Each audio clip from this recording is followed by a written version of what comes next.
Bien, bonsoir à tous. Une fois, bienvenue dans cette séance de questions publiques. Une fois n'est pas coutume, moi qui vais ouvrir cette séance. Vous savez que ces questions publiques sont co-organisées, coproduites par 3 partenaires qui sont le Conseil de développement, le CCO qui nous accueille et puis Place Publique qui est notre partenaire également dans l'organisation de ces rencontres et de ces questions publiques. Alors si je prends la parole ce soir, c'est simplement parce que vous allez le constater, mon compère sur la tribune n'est plus Thierry Guidet, puisque Thierry a pris sa retraite, comme on dit, et donc la direction de la revue Place Publique est aujourd'hui assurée par Franck Renaud, qui est là ce soir et qui va peut-être se présenter un peu plus longuement que je ne vais le faire. Il est effectivement le nouveau directeur de la revue. Son premier numéro, le premier numéro qu'il assume complètement, va sortir dans... Il est en cours de bouclage. Voilà. C'est un garçon qui connaît le territoire parce qu'il a vécu, il a été journaliste sur ce territoire, mais il en dira peut-être un petit peu plus. Et là, il revient d'un long séjour au Vietnam, ce qui lui donne un profil assez intéressant, puisque en dehors du local, il connaît aussi le monde.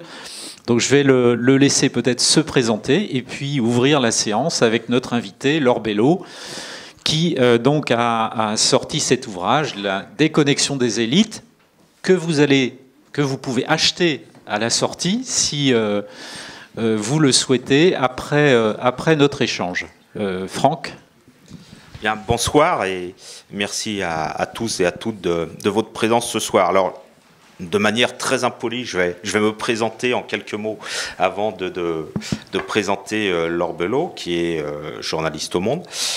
Donc moi, je suis arrivé, Philippe vient de le dire, depuis le 1er septembre, j'ai pris la direction de Place Publique.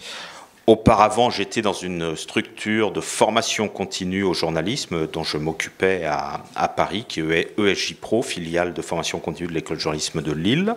J'ai fait ça pendant 1 an et demi et encore avant, j'ai travaillé beaucoup dans la formation au journalisme en étant basé dans un pays d'Asie qui est le Vietnam et en rayonnant sur la Chine et les pays environnants. J'y ai passé 14 ans, 14 années, après avoir commencé ma carrière de journaliste à Ouest France, où j'ai travaillé à Nantes, dont je suis originaire, et à Brest, où j'ai passé 5 très belles années au début de ma carrière de journaliste. Voilà une rapide présentation. On se retrouve ce soir donc avec Laure Bello, qui est journaliste au Monde, où elle réalise des enquêtes ou des reportages sur beaucoup autour du numérique. Alors Laure Bello est arrivée au Monde après un parcours assez atypique, dont elle va certainement nous dire quelques mots, parce que c'est une journaliste au profil particulier, puisqu'elle est ingénieure chimiste. Elle a fait une grande école de commerce qui est l'ESSEC. Elle a été consultante en stratégie des entreprises et puis un beau jour elle s'est orientée, elle a eu la révélation du journalisme en quelque sorte, et puis après un stage, et comme souvent dans ce métier, elle a intégré le Monde. Et au Monde, ce qui l'a amené à écrire ce livre, la déconnexion des élites et comment Internet dérange l'ordre établi. Au Monde, elle a eu un jour l'idée de faire une enquête sur un site que peut-être vous fréquentez ou avez fréquenté, qui s'appelle Le Bon Coin, site de petites annonces où l'on peut trouver une maison, des chaussures, une vieille carte géographique de France Vidal-Lablache, et aussi aujourd'hui éventuellement un emploi. Et c'est à partir de ce site, et fréquenté chaque mois par à peu près 17 millions d'internautes, c'est à partir de ce site, quand elle a voulu demander à des universitaires, à des sociologues de réfléchir pour Le Monde, de commenter la fréquentation de ce site, elle n'a trouvé personne, avec des gens parfois même dédaigneux, qui refusaient de s'y intéresser. Ça l'a interpellé, et puis ça a été le début d'une grande enquête comme ça dans les nœuds du numérique, du monde de l'Internet, et qui ont abouti à ce livre, La déconnexion des élites. Alors,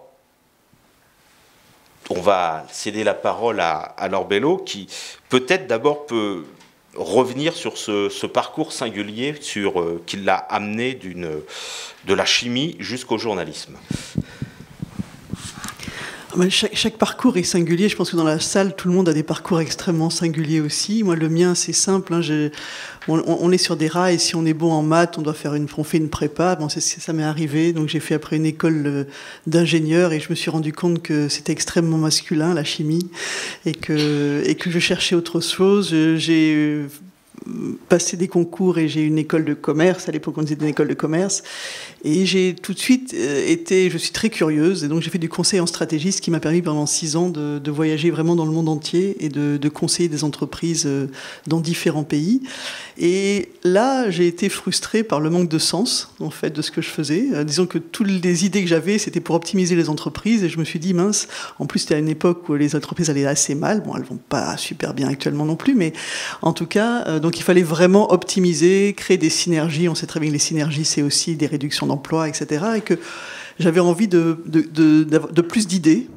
Et donc, j'ai trouvé que ma curiosité et puis justement mon parcours assez transversal pouvait permettre justement d'avoir peut-être un pas de côté et de voir les choses un peu différemment. Et à l'époque, il est vrai que j'ai pu passer par un congé individuel de formation. Et puis au journal, il y avait une personne, c'était Edoui Plenel à l'époque, qui dirigeait la rédaction et qui appréciait ce pas de côté. Et c'est comme ça, en fait, que je suis rentrée en tant que journaliste, alors que je n'avais jamais été journaliste. Et j'ai eu tout de suite un poste au Monde. Je pense qu'actuellement, ce serait bien plus compliqué que ça. C'était une autre époque, avant Internet. Merci. Alors, racontez-nous maintenant comment vous avez cheminé jusqu'à cette enquête sur Le Bon Coin, qui est, vous l'expliquez dans votre livre, un peu l'élément déclencheur de la déconnexion des élites. Oui, alors ce qui est intéressant, c'est que moi je m'intéresse à ce qui émerge dans la société. Alors c'est vrai que ça peut émerger, et c'est vrai que les idées viennent souvent des marges sociétales ou des marges organisationnelles. Donc ça peut venir des associations. La France est pleine d'associations avec plein d'idées, de solutions un peu pratiques dans plein d'endroits. Et puis ça vient aussi du numérique, parce que le numérique, c'est une façon de se saisir d'un outil pour faire des choses.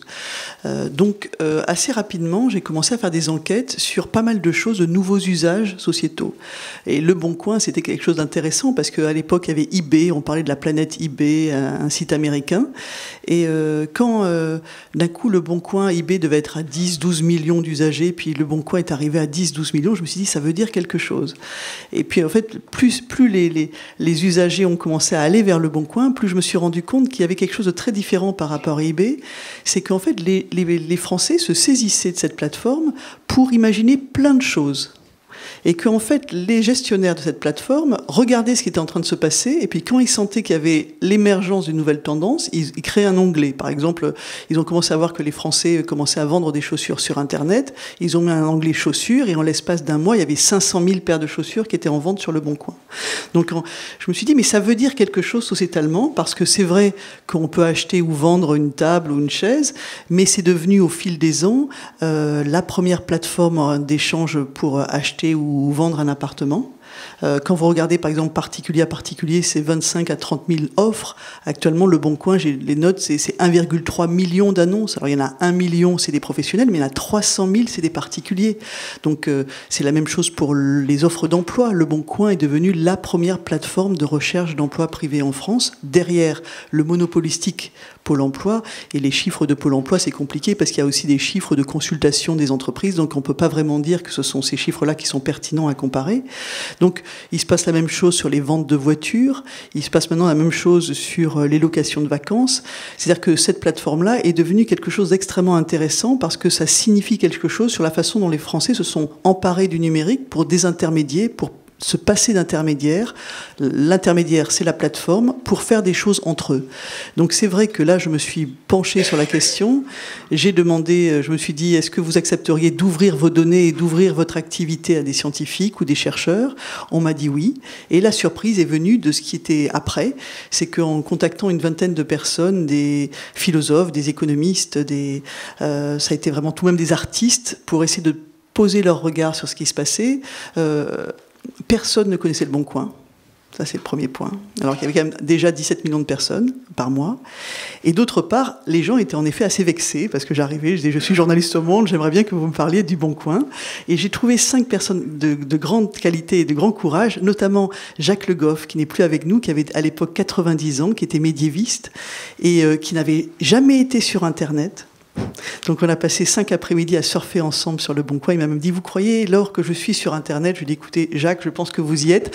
On a été sur Twitter, il y avait quelqu'un qui tweetait à sa place, pour vous dire que j'ai appelé Twitter pour Jacques Le Goff, pour dire, écoutez, Jacques Le Goff dit que ce n'est pas lui, est-ce que vous pourriez supprimer ce compte?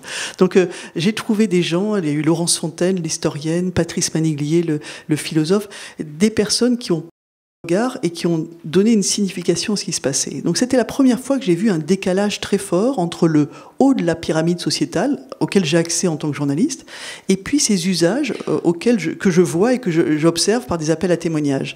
Et puis au fur et à mesure de mes enquêtes, ça a été sur le financement, la location entre particuliers, ça a été sur le big data notamment, parce que Facebook rentrait en bourse et qu'il y avait une valorisation extraordinaire, j'ai eu toujours la même chose. Toujours, j'appelais des gens et les gens me disaient « je ne suis pas au courant » et ça m'intéresse moyennement, en gros. Et là, ça a été pour moi signifiant de quelque chose. Et comme en effet, on parlait d'un parcours transversal au départ, j'ai une curiosité transversale. Ces enquêtes étaient transversales aussi. C'est d'ailleurs les chapitres du livre. Il y a 9 chapitres, c'est vraiment transversal. C'est l'économie, la finance, la recherche, la politique, etc. Et en fait, toutes ces enquêtes-là donnaient un sens. Donc j'ai écrit une grande enquête qui s'appelait « Les élites débordées par le numérique ». C'était il y a 1 an et demi, entre Noël et Jour de l'An, qui est sorti. Et là, j'ai été débordée par l'enquête. C'est-à-dire que je l'ai publié, il y a eu des centaines de milliers de pages vues, alors que c'était sorti le 26 décembre, autant dire que c'est plutôt pas l'endroit où normalement, mais il s'avère que cette année-là, beaucoup de gens avaient dû recevoir des tablettes et avaient accès à Internet, donc ils ont beaucoup lu, ils ont beaucoup diffusé. Ça, c'était le premier point, ça a été lu, et surtout, j'ai reçu du monde entier, francophones et francophiles, des gens qui m'ont dit, vous touchez du doigt quelque chose de central. Et c'était bien sûr des geeks, des gens qui adorent la technologie, mais pas du tout seulement ça, des gens qui étaient dans le service public, des gens qui étaient dans des associations, des gens en recherche d'emploi.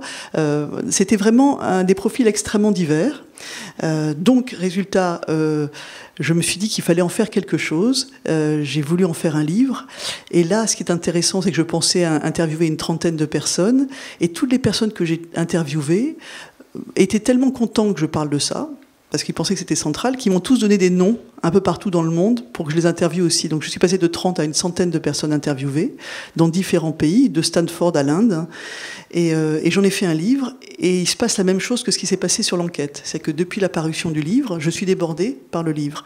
C'est que je l'ai écrit en disant « j'aimerais bien que les gens s'en saisissent », et de partout en France, les gens s'en saisissent. Justement, alors vous nous expliquiez avant le début de ces questions publiques que on va arriver bientôt, le livre est sorti depuis 1 an et vous ne cessez d'être invité. Oui, alors j'étais dans la région il y a une semaine devant des élus.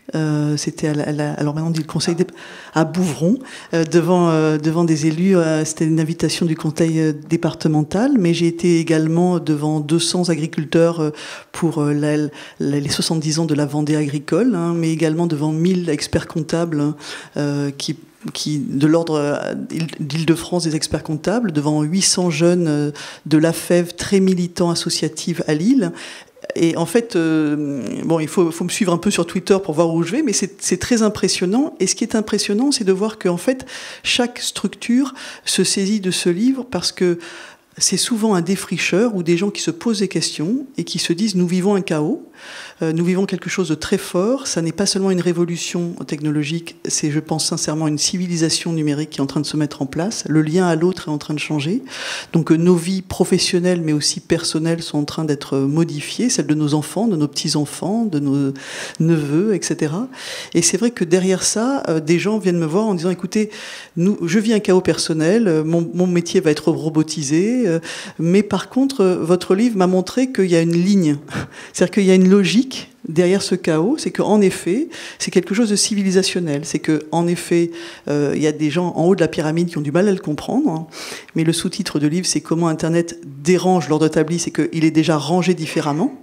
C'est que certes, il y a des personnes qui s'en saisissent, des communautés en ligne qui se mettent en place, il y a des citoyens qui font beaucoup de choses avec Internet, mais il y a aussi des gens qui ont compris Internet bien plus vite que les autres, des grands groupes qui prennent des positions très fortes au niveau du pouvoir. Les GAFA, on en parle, mais il y a aussi en Chine les ABTX, les Alibaba, les Tencent, les Baidu, etc.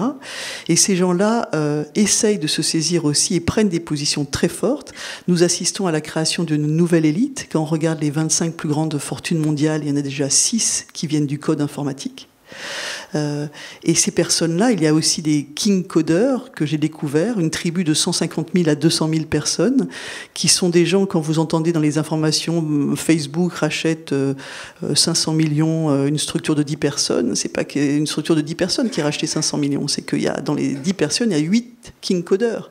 Et ces gens-là ont des capacités d'abstraction à mathématiques hors du commun, qui font qu'ils sont capables de potentialiser ce qu'ils appellent des applications et faire en sorte que les applications soient encore plus profitables. Et donc, il y a une aspiration de tous ces jeunes-là qui ont et d'ailleurs, les Français sont très bons pour ça parce que nous sommes très bons en mathématiques. Donc, l'école mathématique française est extrêmement prisée actuellement.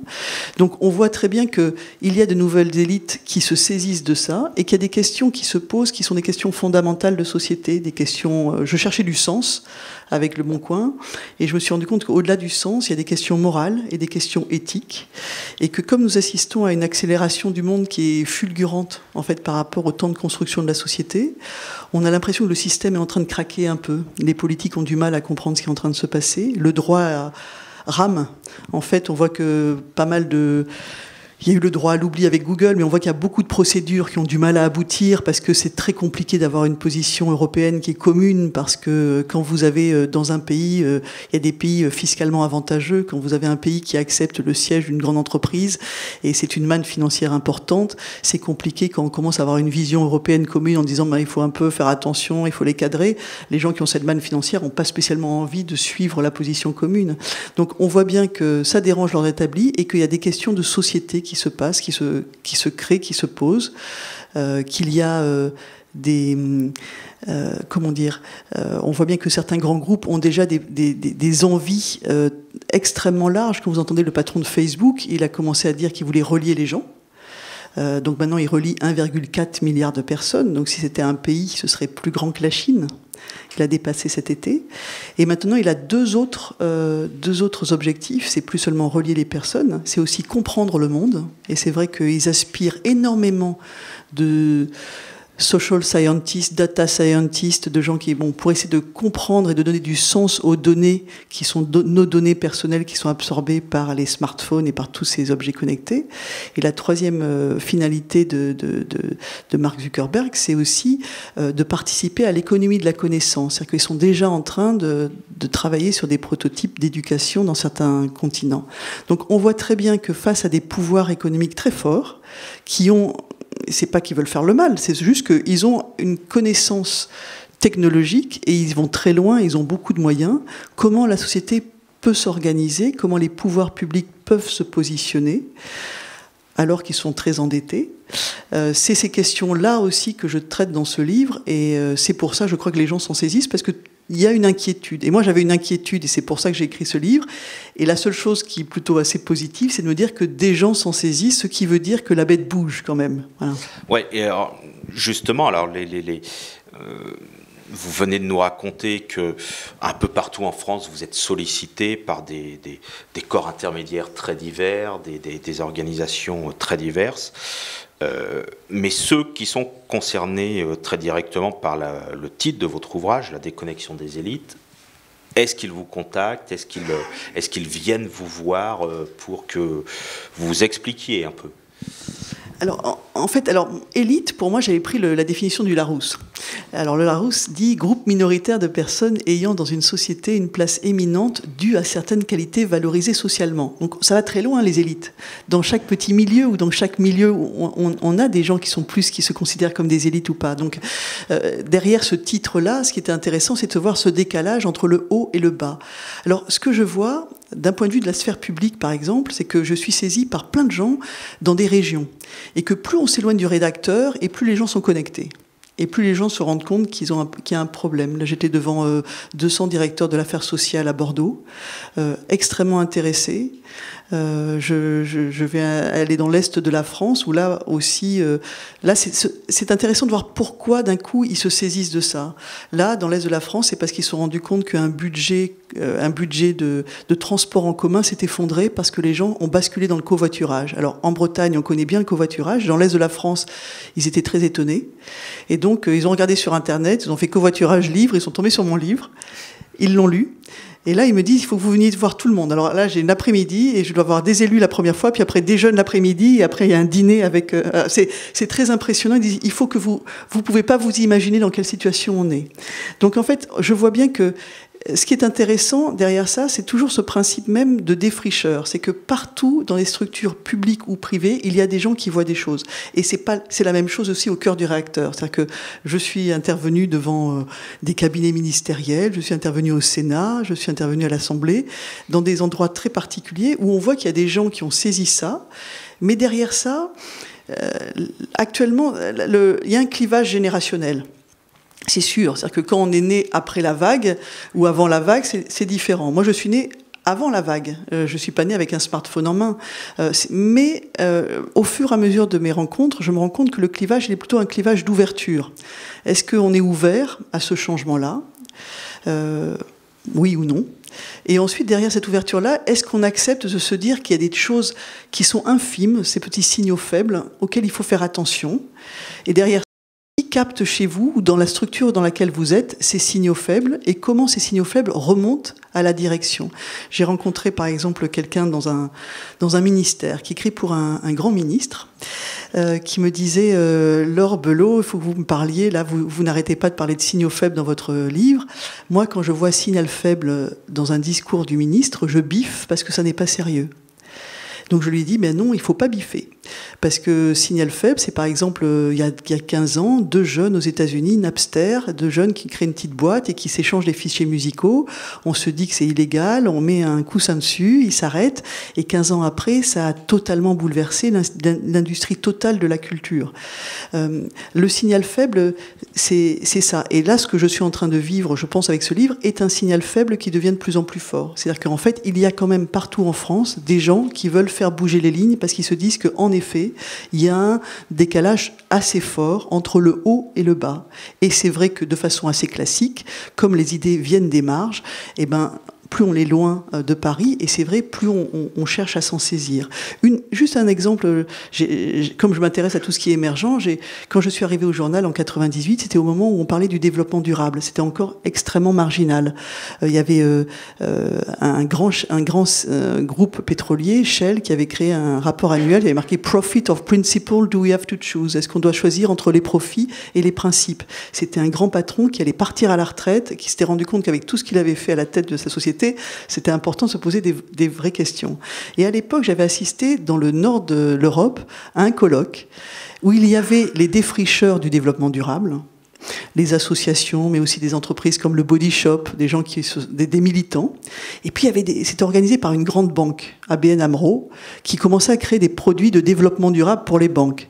Et j'avais assisté à une bataille des gens du Body Shop qui disaient mais c'est une honte, le développement durable c'est quelque chose de beau, c'est un engagement, pourquoi des banques s'y mettent?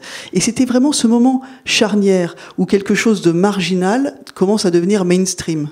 Et puis là après maintenant c'est devenu complètement mainstream, on a des ministres, ça a été intégré dans le discours, on a compris qu'il y a quelque chose. Donc ça c'était en 98, donc ça prend un certain temps. Donc à chaque fois c'est la même chose, les idées viennent des marges, viennent des associations, viennent des gens qui sont des défricheurs, qui peuvent être des déviants, qui peuvent ne pas être dans le système, et c'est vrai qu'à un moment donné il faut accepter que ça passe ailleurs. Donc voilà, là on voit bien qu'au niveau du numérique, dans toutes les structures, il y a des gens qui ont perçu ça, qui ont perçu qu'il y a quelque chose, on est dans une sorte de basculement de l'histoire. Mais c'est vrai que ça renvoie à des choses extrêmement intimes sur les gens. Bien sûr que c'est des questions organisationnelles. Il faut trouver les signaux faibles, il faut identifier des gens, les recruter, faire en sorte que la pyramide soit moins pyramidale, écraser les niveaux hiérarchiques, faire en sorte que le bas ait un peu de pouvoir. Enfin bon, il y a tous ces systèmes qui sont en train d'être mis en place, qui sont des systèmes de start-up qu'on essaie de transposer à des grands groupes. Mais derrière ça, les vraies questions sont des questions quasiment intimes. C'est des questions d'intimité, de la façon dont on exerce le pouvoir actuellement est totalement bouleversée. J'étais en contact avec quelqu'un qui a travaillé pendant très longtemps avec Bill Gates et qui travaille maintenant avec Zuckerberg. Et cette personne m'a dit deux choses. Elle m'a dit, ces deux personnes-là, qui sont donc qui ont été à la tête de grands groupes numériques, ont deux caractéristiques communes.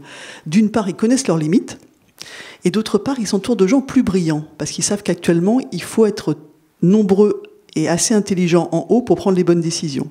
Alors quand vous dites ça à des patrons en France, c'est pas évident. Hein. Vous voyez, et c'est tout à fait naturel. Hein. C'est parce qu'on a des fonctionnements extrêmement pyramidaux dans les institutions, dans les entreprises, et que ça, c'est une remise en cause très intime, tout comme la remise en cause de ce qu'on appelle un peu la reproduction. C'est que moi je rencontre des gens qui me disent mais mon fils ou ma fille est dans telle école, vous me dites que cette école n'est pas branchée, ne comprend pas le monde qui vient, est-ce que c'est bien? C'est-à-dire qu'on voit très bien que derrière ça, il y a une inquiétude pour sa propre place, mais également pour la place des générations suivantes. Donc c'est un moment où, bien sûr, les élites ne vont pas disparaître, hein, parce qu'il y a déjà de nouvelles élites qui sont en train de prendre la place. Mais c'est vrai que le jeu s'ouvre et qu'il y a des personnes qui sont en train de prendre des positions qui ne sont pas des gens qui sont forcément passés par les mêmes écoles. Ceci étant dit, Zuckerberg, il n'a peut-être pas eu son diplôme, mais il a fait Harvard avant. Donc c'est pas non plus des gens qui sont totalement en dehors du système. Mais c'est vrai que je travaille beaucoup sur actuellement le continent africain. Il y a beaucoup de choses qui se passent en Afrique parce que il y a des besoins et les gens se saisissent du numérique. Donc c'est vrai qu'actuellement, ça dérange beaucoup parce que potentiellement, n'importe qui a une bonne idée peut la tester sans beaucoup de moyens. Et si ça fonctionne, ça peut bouger énormément la donne. Justement, vous nous parlez de l'Afrique et dans votre ouvrage, vous racontez à un moment, et c'est très intéressant, ici on est un des coproducteurs de la rencontre et le Conseil de développement de Nantes, vous parlez du maire élu de Séoul, qui était d'abord un ancien activiste, et qui lui-même aujourd'hui, par le biais du numérique, associe complètement les citoyens à la gestion de la ville. Oui, alors ça c'est extrêmement intéressant parce qu'au niveau politique, ce sont des signaux faibles. Mais il y a deux jours, j'étais pour les 40 ans d'une l'Ipsos, d'un débat avec Anne Hidalgo sur le budget participatif de Paris. Moi, on me dit, racontez-nous la déconnexion des élites. Donc moi j'ai raconté justement un appel à témoignages que j'avais fait sur le site du journal. C'était vous aimez des intermédiaires, vous passez d'intermédiaires, racontez ça. Moi, je m'attendais à ce qu'il y ait des gens qui me racontent comment ils consomment malin, sur le Bon Coin, la location entre particuliers, etc. Et puis, je tombe sur une jeune femme qui s'appelait Héloïse, développeur web, et qui me dit, moi, je désintermédie pour changer la société. Et alors, je l'appelle, parce que là, c'est l'avantage aussi de ces appels à témoignages. Je lui dis, mais racontez-moi ça, parce que ça, je ne comprends pas. Et en fait, elle m'a décrit une action politique non conventionnelle, c'est-à-dire, en gros, qu'il y a beaucoup de jeunes qui s'engagent actuellement en faisant, là, elle faisait du crowdfunding, elle misait des deniers, son argent, sur des petites actions pour changer le quotidien, aider des personnes à se retrouver, aider des communautés à se mettre en place, etc. Le crowdfunding, c'est des plateformes, donc, d'appel au peuple, appel aux internautes pour financer des projets. Et donc, elle a commencé à faire ça. Je me suis retournée vers certains experts. Beaucoup d'experts me disaient, ah non, c'est pas politique. Là aussi, des politologues. Et puis je suis tombée sur une femme, Cécile Vandevel, brillante sociologue, qui m'a dit, en effet, nous assistons à quelque chose de tout à fait nouveau. Les jeunes ne se désintéressent pas de la politique, mais ils se désintéressent des partis politiques. Et que derrière ça, c'est par l'action qu'il revendique une participation à la société. Donc il y a le crowdfunding, il va avoir des pétitions en ligne. Alors bien sûr, les gens disent « Ah, mais c'est seulement un pouce qui clique », certes, mais c'est quand même un pouce. Et juste un exemple, il y a eu une pétition contre la pêche en mer profonde en France. Il y a eu 800 000 personnes qui ont cliqué en disant qu'ils étaient contre. Il n'y a aucun politique en France qui s'en sont saisis. Ce qui donne quand même au niveau après de la base sociétale une idée qu'en fait la voix n'est pas entendue. Donc c'est vrai qu'il se passe ça au niveau de la politique et que par rapport à ça, il y a certaines personnes dans le monde qui l'ont compris. Donc le maire de Séoul l'a compris. C'est vrai que c'est aussi quelqu'un de très particulier, qui était un avocat militant des droits de l'homme, que c'est une histoire très particulière du pays, parce qu'il y a eu une oppression et qu'en plus c'est un endroit qui maintenant est extrêmement connecté. Ouais, c'est le pays le plus connecté au monde. Voilà. Donc c'est vrai que tout ça fait que lui avait mis en place quelque chose autour du partage quand il était dans le milieu associatif. En étant maire de Séoul maintenant, il a mis en place un projet qui s'appelle le Sharing Economy Project. Et donc il y a un budget participatif. Il dit des choses qui peuvent paraître extrêmement cyniques pour un politique peut-être, qui est de dire écoutez, il faut écouter les citoyens parce que les citoyens ont des réponses à leurs problèmes que nous n'avons pas. Il a mis en place un système sur Twitter, non pas pour faire de la joute verbale à 140 caractères que nous connaissons beaucoup bien, mais pour écouter les gens. C'est-à-dire qu'en fait, les gens les interpellent, ils ont une équipe qui écoute et qui disent en une semaine, on va vous répondre, etc. Donc cet homme-là, il est arrivé un peu comme dans un jeu de quilles. Il a été élu la première fois, il a été réélu en 2014 à la surprise générale parce que ça fonctionne. Ça, c'est une action municipale. Hein. Il y a aussi des applications qui sont en train d'être mises en place pour essayer de faire en sorte que les citoyens se saisissent de pas mal de choses dans les problèmes de la quotidienneté et fassent remonter les informations. Moi, je suis en train de faire une grosse enquête sur Ushahidi. Il y a des plateformes d'open source partout dans le monde qui sont en train aussi de mettre en place des projets qui permettent aussi aux citoyens de changer des choses dans leur quotidien. Ça, c'est d'un point de vue local. Il y a eu la mairie, il y a le phase local. Un autre signal faible, c'est ces co-constructions de lois. Vous avez au Brésil un prof de droit qui a mis 6 ans à se dire qu'en fait, les citoyens pouvaient l'aider à co-construire une loi pour que la loi soit la mieux adaptée aux besoins, justement, de sécurité par rapport à Internet. Ce qui est intéressant, c'est qu'il a tenu bon. Et ce qui est encore plus intéressant, c'est que cette loi a été votée en 2014. Elle est arrivée jusqu'en haut. Donc ça veut dire que ce sont des signaux faibles. C'est pas grand-chose pour l'instant par rapport à tout ce qui est en train de se passer.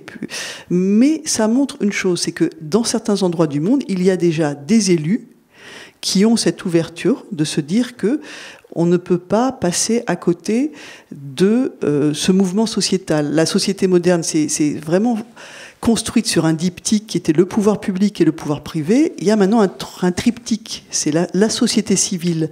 La société civile a toujours voulu agir, mais il s'avère que maintenant, avec le numérique, elle en a les moyens. Justement, vous venez de parler d'un élu américain qui associe le public à la construction des lois, et vous citez un autre exemple dans l'ouvrage qui est d'une association qui s'appelle Parlement et Citoyens, qui a expérimenté avec 6 élus, 6 parlementaires, sénateurs et députés donc, de toute tendance, dont un de Loire-Atlantique d'ailleurs, Dominique Rimbourg, qui a expérimenté la rédaction participative en quelque sorte de projet de loi. Oui, et ça c'est extrêmement intéressant parce que c'est vrai que moi, quand je raconte que je regarde les signaux faibles, on me dit mais il y a beaucoup de signaux faibles qui méritent de rester faibles parce qu'il y a un peu tout et n'importe quoi en ligne, ce qui est vrai. Donc en fait, Parlement et Citoyens, quand ils ont démarré ça, on leur a dit, déjà, ils l'ont présenté, ils sont venus en parler au Sénat, et il y a Cédric Lage, un des 2 cofondateurs, s'est fait interpeller par un sénateur qui lui a dit c'est une honte que ce soit vous qui le fassiez, en gros, en fait. Vous ne devriez pas le faire, c'est à l'État de le faire. Il lui a dit, mais oui, mais si vous ne le faites pas, on va essayer de le faire, cette plateforme, on va tenter quelque chose. Et ce qui est intéressant, c'est qu'ils ont fait une sélection sans exclusive de l'extrême droite à l'extrême gauche, d'une part, ce qui est intelligent, pour montrer que justement, tous les partis en France peuvent participer à ça. Et d'autre part, ils ont eu 14 000 participations. C'est-à-dire que, d'une part, ce projet-là, ça a permis aux élus de se rendre compte qu'ils ne pouvaient pas faire tout et n'importe quoi aussi. Les élus, au début, sont arrivés sur cette plateforme en disant j'aimerais bien faire passer telle loi. Et donc, la plateforme, ils avaient mis en place des masques de saisie en disant mais oui, mais cette loi, il faut que vous expliquiez pourquoi vous voulez la faire passer. Quel va être l'intérêt pour les citoyens. En décrivant tout ça. Donc il y a certains élus qui sont revenus sur la loi parce qu'en fait, c'était des lois qui n'étaient pas justifiées assez par rapport à l'intérêt qui pouvait être suscité en ligne. Donc ils ont arrivé chacun avec un projet de loi, et ensuite il y a eu 4000 citoyens qui ont participé, il y a eu 14 000 participations citoyennes, sans besoin de modération. Alors bien sûr, c'était un projet qui était assez intime par rapport... on peut imaginer que là, sur le projet de loi actuel sur la co-construction du projet de loi sur le numérique qui est actuellement en cours depuis une dizaine de jours, c'est beaucoup plus exposé. Donc on peut imaginer que des gens qui sont opposés au gouvernement vont commencer à raconter des choses en ligne, etc. Mais ce qui est intéressant, c'est de voir que les citoyens ont été extrêmement responsables et ont aidé à la co-construction de lois en France. Donc c'est un signal quand même. C'est un signal que certes, on a quand même l'impression de... Le pouvoir a quand même une lecture actuellement d'Internet qui a une lecture sur la communication de haut en bas, sur Twitter, sur Facebook, et sur le contrôle. Parce que c'est vrai qu'il se passe des choses sombres, il se passe des choses terribles aussi sur Internet, comme dans la société en dehors d'Internet, et donc on a envie de contrôler ce qui est en train de se passer. Mais ce qui est en train de se passer, ce dont on parle depuis le début, qui est ce côté beaucoup plus civilisationnel, le lien, c'est vrai que les pouvoirs ont du mal à le percevoir et qu'il y a un problème, certes, partout dans le monde par rapport à cette déconnexion des élites, parce que c'est un changement mondial, mais qu'en France, on a quand même quelque chose. C'est qu'on a construit depuis la Révolution française des grands corps, des écoles, et les choses sont assez figées. C'est-à-dire qu'il y a une assez faible diversité en haut de la pyramide sociétale aussi, au niveau politique aussi, et que pour je ne sais quelle raison, et c'est intéressant, j'interviewe différents constitutionnalistes ou spécialistes des institutions, et qui racontent il y a une méfiance un peu du peuple. On se dit, le peuple, c'est l'émanation de passion, ça nous a amené à beaucoup de choses qui ont été assez explosives.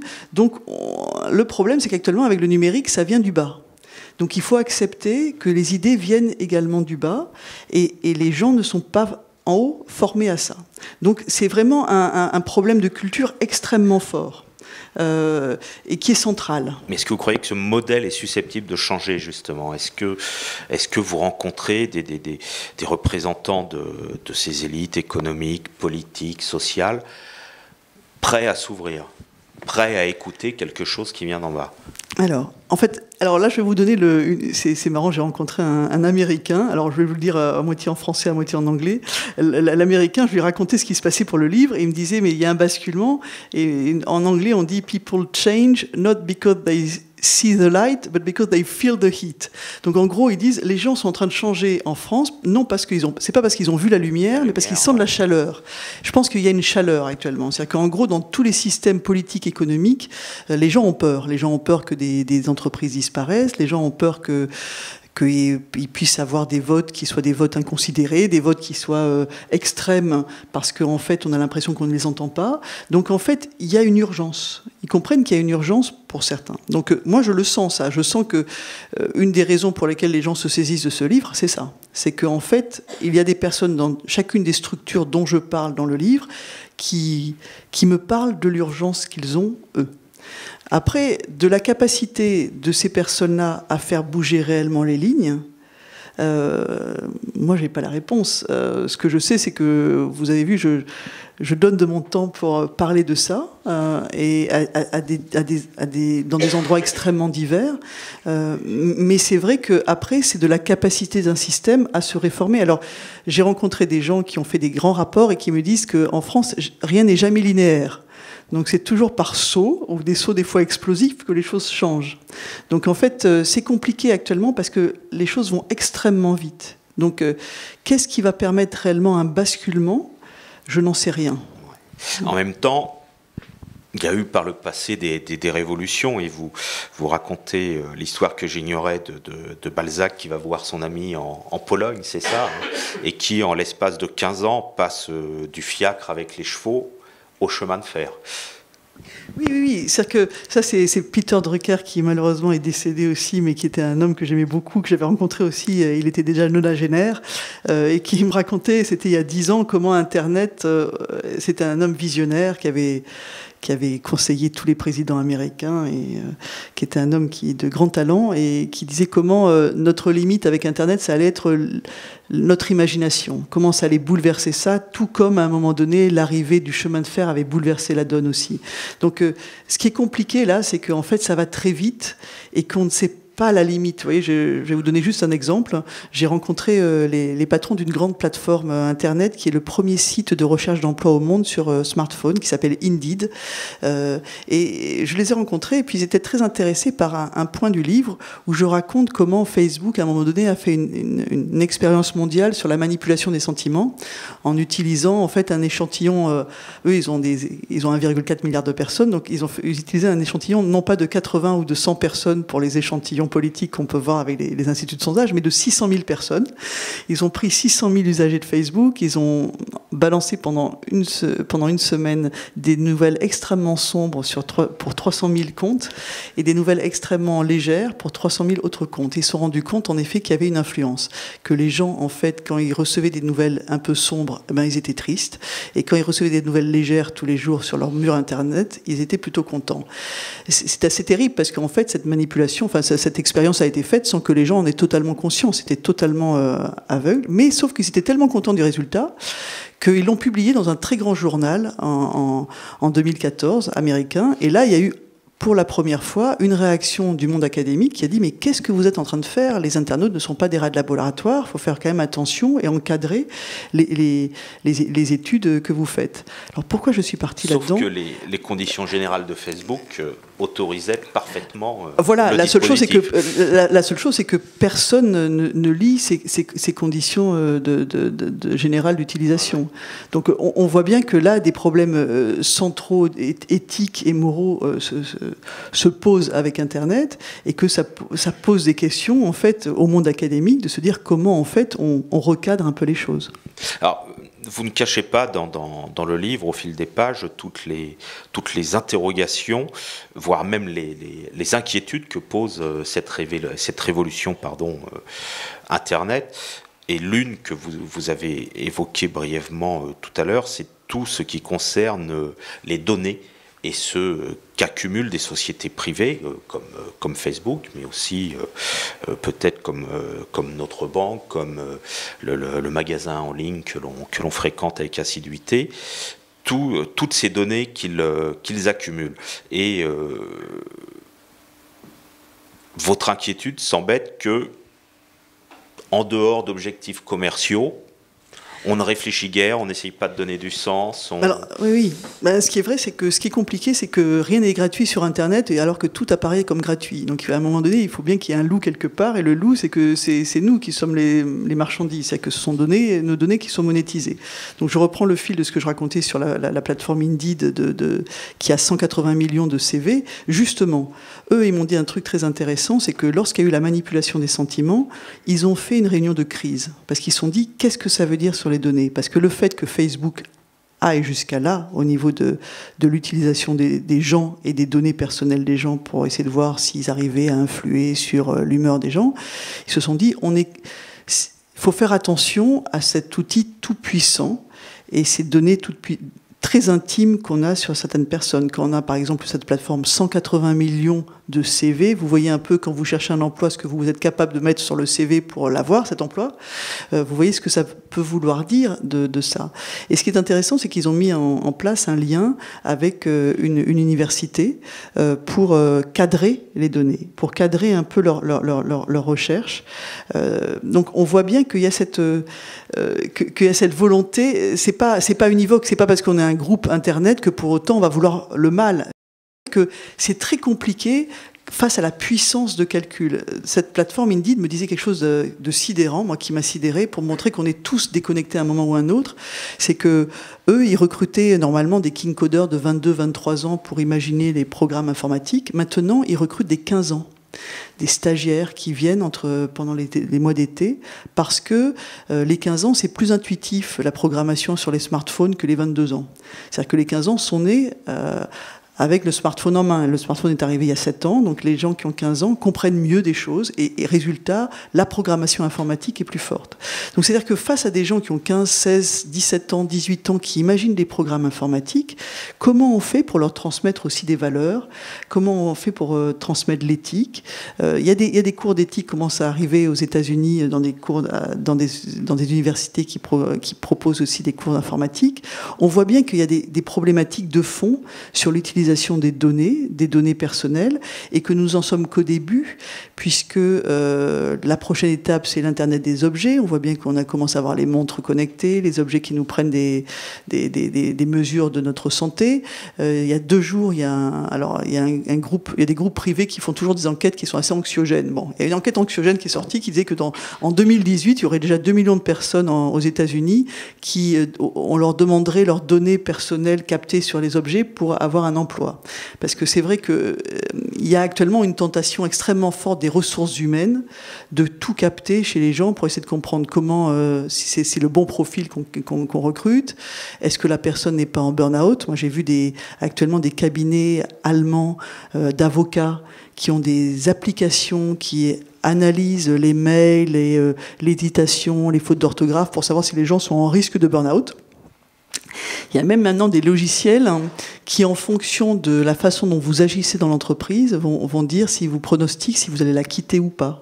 Par exemple, si vous voulez vous faire refaire toutes les dents tout de suite, c'est qu'en gros, vous voulez profiter de votre mutuelle avant peut-être de partir. Bon, tout ça, maintenant, c'est enregistré et les entreprises se disent c'est formidable, on va pouvoir comprendre encore mieux les gens, comprendre encore plus leur intimité et on va s'en servir. Donc c'est vrai que les big data, toutes ces données personnelles qu'on capte, actuellement, elles sont utilisées dans 2 usages. L'usage mercantile, très clair. Bon, l'usage qui est un usage aussi de sécurité, pour comprendre les gens et puis cadrer les choses. Il y a un usage qui est formidable et qui est humaniste, qui est l'usage pour le bien commun. Donc c'est de ça qu'il s'agit. C'est pour ça qu'on parle beaucoup actuellement des communs, des biens communs, etc. C'est vrai qu'on peut se dire aussi que, par exemple, Wikipédia, c'est un bien commun. Des gens ont mis ensemble une intelligence collective pour faire en sorte qu'au bout du compte, il y a des choses qui se disent. Alors, tout n'est pas vrai dans Wikipédia, mais tout n'est pas faux du tout non plus. Et les taux d'erreur sont inférieurs aux taux d'erreur de grands dictionnaires ou l'encyclopédie Universalis. Donc, on voit très bien que c'est la même chose sur GitHub, des plateformes actuellement de programmation informatique, où des gens mettent ensemble leurs connaissances. On voit très bien que face à Google Maps, il y a OpenStreetMap, qui est une initiative citoyenne des citoyens du monde entier pour faire une cartographie mondiale de toutes les rues et toutes les villes pour faire en sorte qu'on ne passe pas obligatoirement par Google pour savoir vers où on veut aller. Donc on sent bien que face aussi à ces nouvelles élites, à ces nouveaux pouvoirs, il y a des initiatives de la foule pour faire en sorte que le big data soit utilisé pour le bien commun. Mais c'est une grande problématique. Et c'est compliqué parce que derrière ça, c'est une question de qui a les données. Actuellement, 80% ou 90% des données personnelles sont absorbées par des plateformes américaines, dans des grandes fermes informatiques américaines. Le reste, c'est plutôt par des plateformes chinoises ou asiatiques. Et donc, on se rend compte que, comme nous, on n'a pas créé de Google européen ou de grands services qui font que tout le monde va là-dessus, ces données, ce sont des informations extrêmement stratégiques. Donc comment on va faire pour faire en sorte que ces grands groupes acceptent aussi que ces données deviennent aussi du bien commun? Parce que derrière ça, on a quand même énormément de scientifiques qui peuvent aussi se servir de ça pour un bienfait. Le big data, ça peut être formidable aussi pour la prédiction médicale. Il y a des choses extraordinaires. Mais c'est vrai que derrière ça, il y a des tiraillements entre des volontés de créer des groupes et de créer des profits et puis du bien commun. Donc il y a toute cette problématique extrêmement forte autour du big data qui n'est pour l'instant pas vraiment résolue et avec beaucoup d'interrogations. Oui, on va, je pense, rapidement passer la parole à la salle. Moi, ce que j'ai trouvé intéressant dans votre livre, c'est qu'à chaque fois que vous abordez un aspect de cette société, civilisation numérique, vous avez également, après avoir analysé une situation, vous avez ce que vous appelez le contrepoint, en essayant de montrer que à la fois il y a des situations qui sont installées et que le numérique peut positivement faire émerger des contrepoints. Alors, on peut citer, mais je crois que ça commence à être assez connu, le cas de la banque, qui tout d'un coup se retrouve sur des formes de financement total qui leur échappent complètement. C'est ce que vous appelez la disparition de l'intermédiaire, en quelque sorte, hein, et on voit effectivement des projets financés fait assez largement sur un certain nombre d'exemples que vous citez. Et en même temps, derrière ça, alors on a parlé du big data avec en gros un peu cette formule, ils savent tout de nous, mais nous ne savons rien d'eux.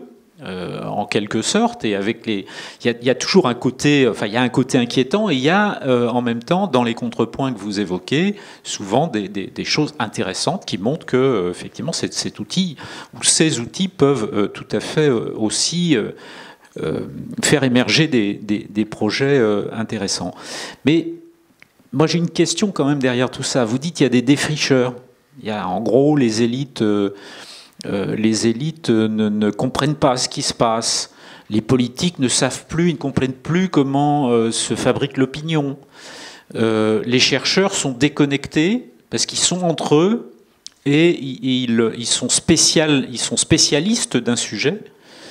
Ça me fait penser à une définition du spécialiste. Vous savez, le spécialiste, c'est celui qui en sait de plus en plus sur de moins en moins, ce qui fait qu'il finit par tout savoir, mais sur rien du tout. Mais et vous dites, on manque aujourd'hui de transversalité, puisque la société, c'est pas des morceaux les uns à côté des autres. Et d'ailleurs, vous dites vous-même que vous avez eu beaucoup de mal à trouver des chercheurs, et eux-mêmes disent que faire des recherches transversales, c'est pas bon pour leur carrière. Donc voilà, il y a des choses tout à fait intéressantes que je voulais souligner dans le livre, mais en même temps, c'est la question que je voulais poser, c'est tout en disant, voilà, il y a des gens qui sont dépassés par ce qui est en train de se passer, qui ne comprennent pas, et il y a quand même des défricheurs au milieu de ces gens-là, et quelquefois, dans ce que vous dites, j'ai l'impression que ces défricheurs s'interrogent sur l'utilisation de ça, c'est-à-dire, est-ce que c'est pour faire changer les élites, et leur faire comprendre ce monde qui bouge, ou est-ce que quelque part ils n'ont pas cette idée de contrôle, le banquier qui voit ces choses qu'il ne maîtrise pas, à un moment il va chercher à les maîtriser en rachetant des sociétés. Et donc moi c'est un peu cette ambivalence, enfin ça qui m'intéressait dans le livre, c'est de dire il y a effectivement des choses qui sont déconnectées, les politiques sont déconnectées, des citoyens prennent des initiatives et ne cherchent pas à les faire passer par le politique, ils les développent. Et quand quelqu'un se rend compte du côté du monde déconnecté, qui a le pouvoir, qui est installé, quand quelqu'un se rend compte qu'il se passe quelque chose, on a l'impression que, à ce moment-là, l'idée c'est comment peut-on contrôler ce qui est en train de se passer. Je ne sais pas si... Oui, vous avez tout à fait raison. On l'a un peu évoqué tout à l'heure. C'est vrai que le numérique, c'est un outil qui est un outil de pouvoir. Donc c'est vrai qu'il se passe des choses extraordinaires. Si on reste juste sur la finance, je donne juste un exemple parce que je le trouve extraordinaire réellement sur les femmes et le numérique. Actuellement, quand une femme entrepreneur veut se faire financer dans le monde par des capitaux risqueurs, elle le fait il n'y a que 15 à 20% des projets qui sont financés par des institutions classiques, des intermédiaires classiques. C'est-à-dire qu'en gros, c'est plutôt les projets masculins qui sont financés. Si vous allez sur la plateforme Indiegogo, qui est la plus grande plateforme avec Kickstarter de crowdfunding dans le monde, quand vous regardez la typologie des projets financés, 47% des projets qui sont financés dans le monde sont financés par des projets de femmes. C'est-à-dire qu'en fait, actuellement, le numérique est en train de fissurer un plafond de verre sur la possibilité pour les femmes d'accéder à un financement participatif pour faire des choses. Donc ça, c'est des choses extraordinaires. Et ça, c'est très intéressant. Et en effet, par rapport aux banques ou aux capitaux risqueurs traditionnels, ils se rendent compte qu'ils passent à côté aussi potentiellement de choses. Mais c'est vrai que derrière ça, bien entendu, qu'il y a toujours une volonté de reprendre la main. C'est-à-dire qu'en fait, ces idées sont en train d'arriver. Xavier Niel dit dans le livre « Le système a horreur du vide ». Le système a en effet horreur du vide. C'est-à-dire qu'en fait, les gens qui ont des positions actuellement, ils cherchent maintenant à reprendre des positions pour ceux qui sont les plus avisés. J'aime beaucoup l'exemple que donne Laurence Fontaine de Gutenberg, parce que c'est vrai qu'on se rend compte que c'est toujours un peu la même chose. Quand il y a une révolution technologique, il y a toujours, ça vient des marges, le secteur marchand ou public et privé est toujours beaucoup plus agile que le secteur public pour s'en saisir. Et regardez Gutenberg, quand il a imaginé l'imprimerie, il s'est dit c'est pour les catholiques. une Bible pour chaque catholique. Et puis les catholiques n'en voulaient pas du tout, du tout. Donc qui s'est emparé de l'imprimerie? Ce sont les marchands et ce sont les protestants, les réformés, donc les marginaux de l'époque. Donc en fait, on voit toujours que c'est la même chose, mais les catholiques ont voulu reprendre la main avec des gravures sur bois. Là, c'était pas vraiment la bonne idée. Mais bref, donc on voit bien qu'à chaque fois, ce sont toujours des luttes de pouvoir. En effet, actuellement, vous voyez des grands groupes qui rachètent des start-up. Par exemple, entre le moment où le livre est sorti et maintenant, la SNCF a racheté la plateforme numéro 2 de location de véhicules entre particuliers. Voilà, il y a Wicar et Drivey. Ils en ont racheté un des deux parce qu'ils se disent maintenant, nous, on va être des agents de mobilité, on n'est pas seulement des trains, et donc on a besoin de racheter cette plateforme-là. Tous les grands groupes sont en train de se dire il faut se positionner là-dessus. Donc, bien entendu, personne n'a envie de perdre son pouvoir. Et pour les finances, écoutez, moi, pour le coup, j'ai été pour la première fois contacté par une très grande banque. Alors que je pense que le chapitre sur la finance est quand même assez visiblement décoiffant, d'après ce qu'on m'a dit. Et bien, pour autant, moi, il y a 40 grands cadres de gestion de risque d'un grand groupe qui m'ont dit il faut que vous venez nous parler de cette société. Donc, ça veut dire qu'ils se rendent bien compte aussi que s'ils passent à côté de ça, c'est pas seulement qu'ils passent à côté culturellement de quelque chose qui se passe, c'est que potentiellement, il y a des risques très clairs pour l'exercice de leur métier, donc, et pour aussi la survie d'une entreprise. On peut passer aux questions. On va passer aux questions de la salle. Qui Bruno. Bonsoir, Bruno Dehaye du Conseil de développement. Vous nous avez décrit un monde du numérique auquel on ne peut pas échapper. Qu'on l'aime, qu'on ne l'aime pas, il arrive, enfin, oui, il est là déjà. Et par ailleurs, vous êtes journaliste au Monde. Alors, pour employer un mot à la mode en ce moment chez les philosophes, c'est plutôt old school, le Monde. C'est un journal, c'est du papier. Qui plus est, en province, on a le journal de la veille, puisque aujourd'hui, on lit le journal du 15, mais en fait, il est du 14. À Paris, il est peut-être en avance, mais en province, où vivent 80% des habitants. Donc, il y a un côté qui me surprend un peu, une déconnexion, un anachronisme.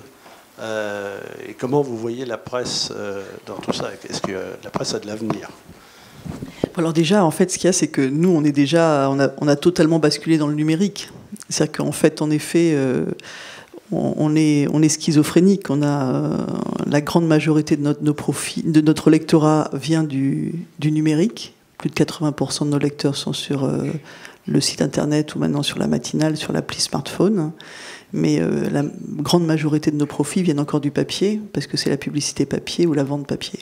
Parce qu'on voit bien que le vrai problème actuellement, c'est qu'en effet, il y a ces usages qui sont en train d'arriver, mais que derrière ça, on ne sait pas comment monétiser la création de contenu sur Internet. La publicité sur Internet est bien moins importante en tarif que la publicité sur les papiers.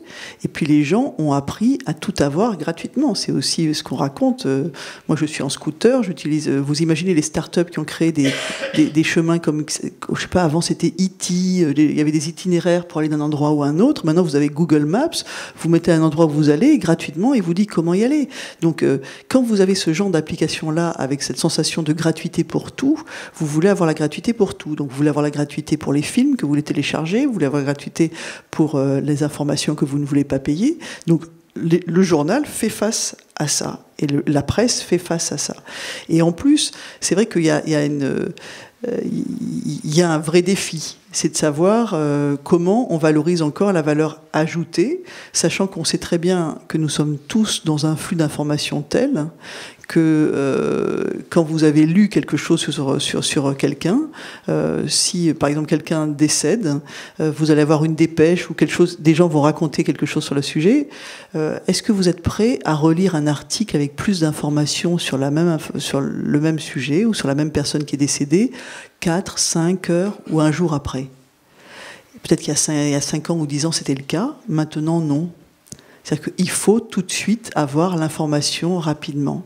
Donc comment vous pouvez concilier cette civilisation d'immédiateté et de gratuité avec de la création de valeur ajoutée?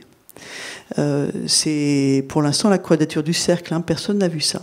Par contre, ce qui est intéressant, c'est ce qui arrive par exemple sur les chaînes américaines. Les chaînes américaines ont retrouvé par exemple une santé financière en créant des séries à très grande valeur ajoutée, et les gens sont prêts à payer pour ça. Même s'ils les téléchargent largement, ils sont aussi prêts à payer pour de la création de scénarios très intéressants.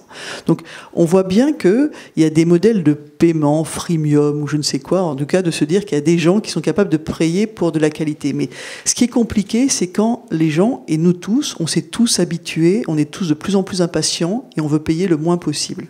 Voilà. Donc comment avec ça faire en sorte de pouvoir être payé pour créer de la valeur ou créer du contenu? C'est pour l'instant quelque chose que des modèles, tout le monde cherche le modèle et on ne l'a pas encore trouvé. Voilà. Une autre question. Christian Rebillard, Conseil du développement. Il y a pas mal d'années de ça, je ne sais pas si c'est 40 ou 50 ans, Orson Welles avait déclenché une véritable panique aux États-Unis avec son émission La guerre des mondes. Il la referait maintenant par Internet. Est-ce que cela aurait les mêmes impacts?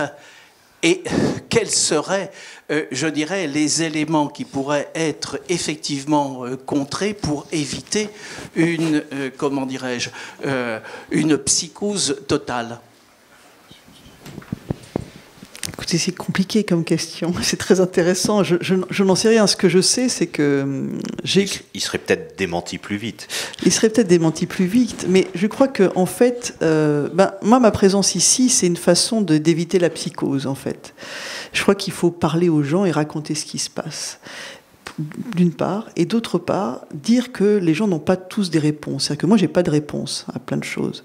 Mais par contre, il s'avère que je pose plein de questions dans plein de domaines et que, un peu comme le maire de Séoul dit, ce sont les usagers qui sont les mieux placés pour savoir ce qui leur arrive, etc., dans leur propre vie. Je pense que chacun, dans des structures privées, publiques, etc., sont capables de se saisir de ces problématiques-là. Il y a des problèmes de fond qui sont en train de se poser actuellement dans la société, et il y a une peur générale de chaos, de guerre, de plein de choses. Et j'ai l'impression que là, pour le coup, chacun peut se saisir de ces thèmes-là et réfléchir. Et en tout cas, il y a les moyens de le faire. Après, comment on le transforme en quelque chose qui est une vie meilleure pour tous, ça c'est encore une vraie question.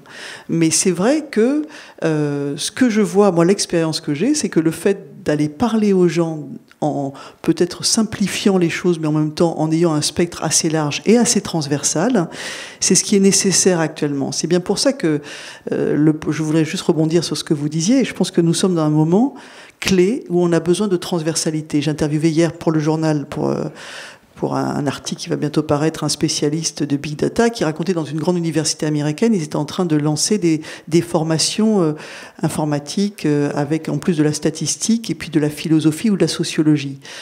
J'ai fait l'interview de Dominique Boulier à Sciences Po qui milite pour cette même formation-là, pour avoir des formations de data scientists, des gens qui comprennent les données, l'informatique et qui aient des visions aussi soft science sociologiques. On est un peu comme au siècle des Lumières. On a besoin de voir les choses de façon très très large. Et le problème, c'est que actuellement, c'est pas le cas. Et il y a un autre problème, c'est que depuis une dizaine d'années, il y a des notations, des ratings d'universités pour que en fait les universités soient les mieux notées. Il y a eu un premier rating asiatique et puis après maintenant il y a un rating américain qui répond à ça et qui fait qu'en fait on a des injonctions, tous les chercheurs, pour que l'université à laquelle ils appartiennent soit bien notée, les chercheurs on leur demande de chercher en silo, dans un domaine précis. Et ils passent énormément de semaines, si ce n'est de mois de l'année, pour publier dans des petites revues en silo. Or, actuellement, les gens qui captent le plus ce qui est en train d'arriver, c'est des gens qui sont capables de rassembler des savoirs extrêmement divers, des savoirs technologiques, des savoirs sociologiques, des savoirs philosophiques, ou alors mettre des cadres sociologiques ou philosophiques à des accélérations technologiques. Et ça, pour le coup, ça n'existe pas ou très peu. Donc, en fait, une façon de ne pas créer la psychose, c'est de raconter ça pour faire en sorte que peut-être ce genre de formation voit le jour. Ce qui s'est passé en Angleterre actuellement, il s'est passé, je raconte quelque chose dans le livre, et puis j'ai des échos maintenant de l'effet que ça a. Depuis 1 an et demi, on a demandé aux chercheurs, dans tout ce qu'on leur demande comme dans la liste de cahier des charges de leur recherche, que derrière ça, il y a un point, c'est que votre recherche puisse être utile à la société. C'est sacrément important ce point-là. Bien sûr que ça ne doit pas être le point principal, c'est extrêmement important d'avoir des recherches totalement fondamentales qui peuvent être déconnectées de la réalité aussi. Mais j'ai rencontré par exemple quelqu'un qui travaille sur les drones et les drones tueurs actuellement. Il me disait qu'il était, comme c'était quelque chose de transversal, parce que c'était quelque chose qui était lié et à la machine, mais également à la sociologie de la guerre, etc., il était très mal perçu dans son milieu académique. Depuis ces 2 ans et qu'on lui a dit utile à la société, il est super bien noté. Et c'est formidable parce que cet homme-là dit des choses essentiel sur ce qui est en train de se passer, sur la fascination actuellement des grands groupes, des grands ministères de la défense qui font appel à des drones et des machines avec de l'intelligence artificielle. On n'a plus besoin d'humains pour décider ou non si on arrête la guerre ou on l'arrête pas. C'est un tout petit point. Moi, ça m'intéresse pas spécialement ce sujet. J'ai découvert cet homme-là et je me suis rendu compte que je l'ai découvert parce que maintenant il commence à être un peu connu, parce qu'il est bien noté, parce que justement en Angleterre, on a pris cette décision de se dire que les champs qui s'intéressent et sont utiles à la société, il faut qu'ils soient mieux notés. Je crois que actuellement, il faut qu'il y ait une prise de conscience qu'on a réellement besoin. On a des formidables chercheurs. On a besoin d'avoir des gens qui s'intéressent au monde qui vient. Parce que autrement, ce sont des grands groupes privés qui ont beaucoup d'argent et qui sont actuellement en train de créer un savoir extrêmement intéressant. Mais c'est bien aussi que la sphère publique ait ce genre de savoir-là pour pouvoir aussi penser un système, penser le système. Il faut penser méta, et c'est compliqué actuellement. Mais tous les grands acteurs d'Internet peuvent aussi financer cette recherche publique, et c'est souvent le cas. Essayer de se l'approprier. Non, mais c'est ça qui est compliqué. C'est que, écoutez, c'est la première. On m'avait dit pour la presse, la première indépendance, c'est une indépendance financière. Quand vous gagnez pas d'argent, c'est très compliqué d'être indépendant d'un point de vue financier. Bon, quand vous avez des États qui sont endettés, comment vous faites ? L'historienne Laurence Fontaine me disait quelque chose d'extrêmement intéressant. Elle me dit c'est toujours été un peu la même chose. Hein. Les puissants disaient je te laisse faire un peu ce que tu veux au niveau du marché, au niveau marchand, et puis tu me finances ma guerre. Bon, c'était ça il y a quelques centaines d'années. Bon, c'est vrai qu'on sait très bien que les secteurs privés sont beaucoup plus agiles pour générer, d'ailleurs c'était pour ça qu'ils ont été créés, de l'argent et des profits. Donc comment on fait ensuite pour que ces personnes-là aussi agissent pour le bien commun ? C'est le défi central actuel, hein, c'est de se dire qu'actuellement, en effet, les données qui sont emmagasinées sont des données qui peuvent servir au bien commun également, notamment dans l'anticipation de plein de choses, notamment pour la santé, notamment pour... Vraiment, c'est incroyable si on fait la liste de tout ce qui pourrait être étudié, mais derrière ça, ça veut dire qu'il y a des accords qui se font entre les gouvernements, les groupes privés autour des données. Ça, c'est pour l'instant pas évident, parce que les données, c'est quand même ce qu'ils appellent le pétrole du XXIe siècle, mais c'est ça, c'est quand même c'est de l'information, et c'est là-dessus qu'ils se basent pour garantir leurs profits. Une autre question. Oui, bonsoir. Stéphanie Total de Calvez. Je trouvais particulièrement intéressant ce que vous disiez autour du fait que les signaux faibles venaient des déviants, des marginaux, entre guillemets. De ce que ne sont pas les élites. Mais après, à chaque fois, vous donniez des exemples de signaux faibles qui devenaient plus puissants et qui étaient finalement absorbés, régentés par ces élites et qui devenaient finalement notre cadre de tous les jours. Et en fait, la question, c'est comment est-ce que finalement ces signaux faibles peuvent devenir plus importants, mais tout en étant un peu hors des cadres classiques qu'on connaît. Et je ne sais pas, enfin, on peut dire qu'il y a une certaine forme d'élite ici dans cette salle qui vient vous écouter. Est-ce qu'elle est prête aussi à laisser ces déviants et ces marginalisés prendre la place et d'être dans le non-contrôle finalement ? avec tous les risques que ça impose. Vous venez de dire dans la même phrase, prendre la place et hors contrôle, et c'est vrai que ça, dans les systèmes en place, ça ne plaît pas du tout. C'est ça qui est très compliqué, c'est de se dire que, en effet, la créativité, on sait bien que les gens qui divergent beaucoup, les artistes, ils sont très peu dans le système et ils sont très créatifs. Les gens qui convergent énormément, ils sont à fond dans le système et ils ont un travail qui est très dans le système. Bon. Et puis il y a des gens qui sont entre les deux, qui divergent et qui convergent et qui réussissent à rentrer dans des structures et qui en même temps réussissent à être créatifs. Bon. Ces gens-là sont à la marge des organisations et réussissent peut-être des fois à faire bouger les organisations. Puis il y a des gens qui sont totalement hors système. Moi, je rencontre des gens qui me disent « je veux être totalement offline pour qu'on continue à être totalement marginal et faire des choses dans la marginalité aussi ». Donc, il y a ces volontés-là.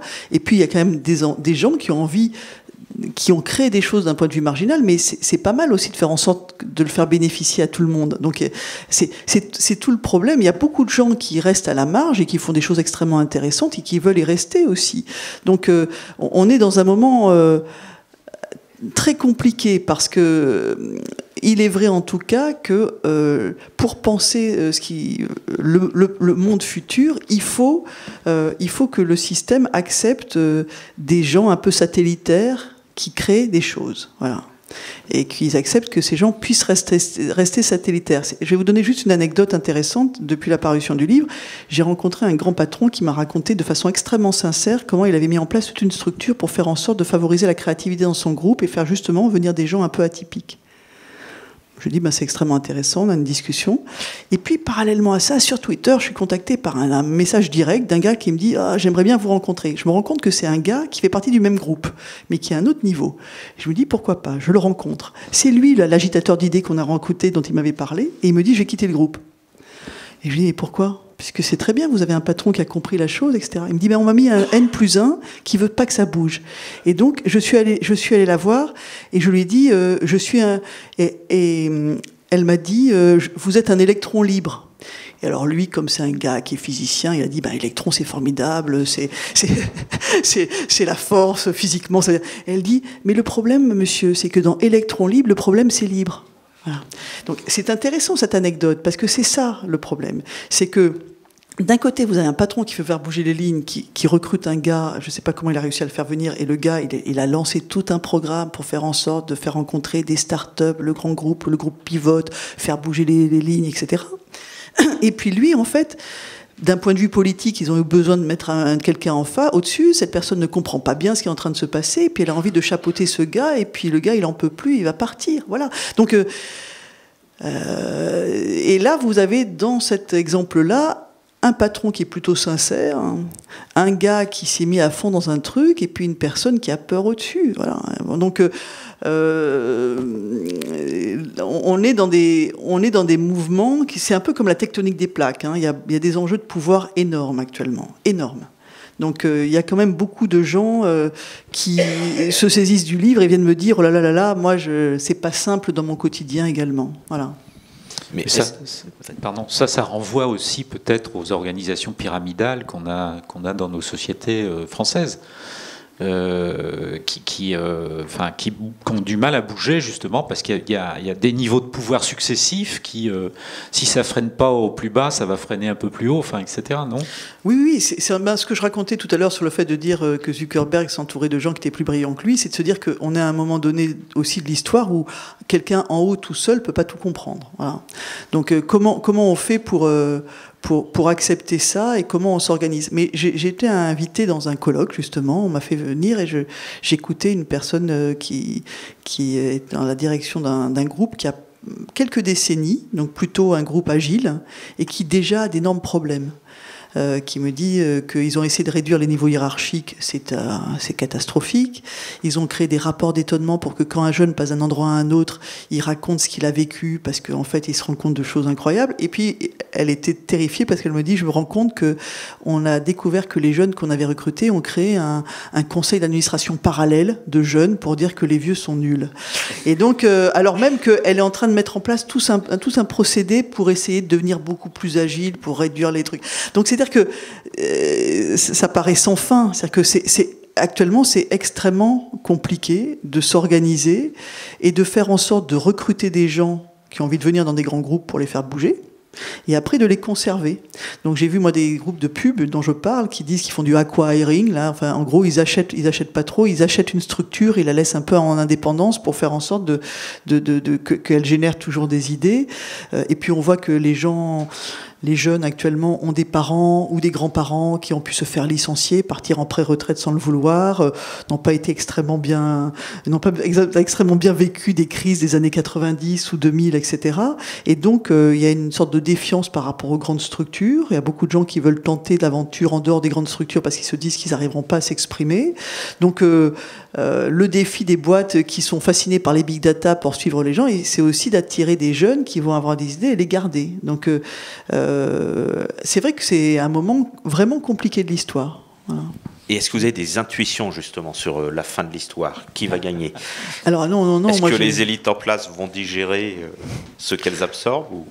Non, mais c'est justement ce genre de questions très piégeuses auxquelles je ne réponds pas, parce que justement, ce qui fait que je crois les gens s'en saisissent, c'est de là où... L'important, c'est de savoir d'où on parle. Réellement. C'est-à-dire que je suis journaliste, je n'ai pas de réponse, et si des gens avaient des réponses, honnêtement, on le saurait. Donc moi j'ai rencontré quelques personnes dans ma vie. On a parlé de Peter Drucker. Il y a quelqu'un qui s'appelle Pierre Lévy qui est au Canada, qui est un gars qui était sociologue, qui est parti au Canada parce qu'il a écrit un bouquin incompris en 94 qui s'appelait L'intelligence collective, où il a tout raconté, les Wikipédia, etc. Et en fait il n'a pas du tout été accepté par le milieu académique parce qu'il racontait des choses avec 20 ans d'avance. Il est parti, il a créé une chaire au Canada. Donc il y a des gens qui ont des perceptions extrêmement pointues de choses. Il n'y en a pas beaucoup, et sont des personnes précieuses.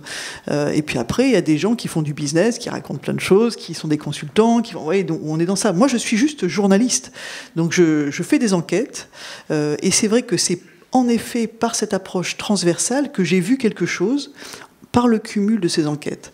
Après, il est vrai qu'au fur et à mesure, les gens me saisissent de problèmes, et qu'en fait, on voit qu'il y a des solutions qui sont en train d'arriver. L'histoire de l'État qui doit être des animateurs de communautés en ligne, c'est, me semble-t-il, une piste extrêmement intéressante.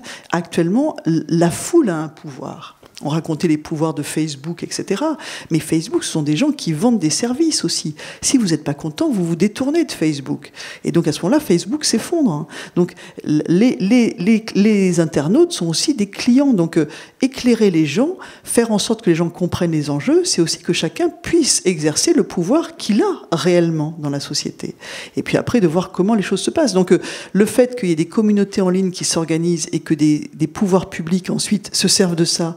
J'ai fait l'interview de Isabelle Falque-Pierrotin, qui est la patronne de la CNIL, qui fait partie donc des gens qui sont dans des institutions en France, et qui dit en effet les élites actuellement sont dépassées et que l'État ne peut plus être une réponse à tout. Nous n'en avons pas les moyens et nous ne comprenons pas tout, mais partout dans le monde, des citoyens s'organisent entre eux pour créer des services quasiment publics communs.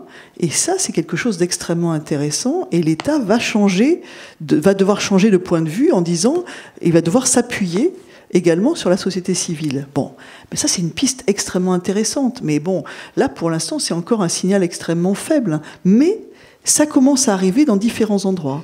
Donc ça c'est à suivre. Oui, Mary. Bonsoir, Mary Fazal-Chenaille. Que pensez-vous des données massives dans le domaine de la santé et quid de l'éthique? Merci.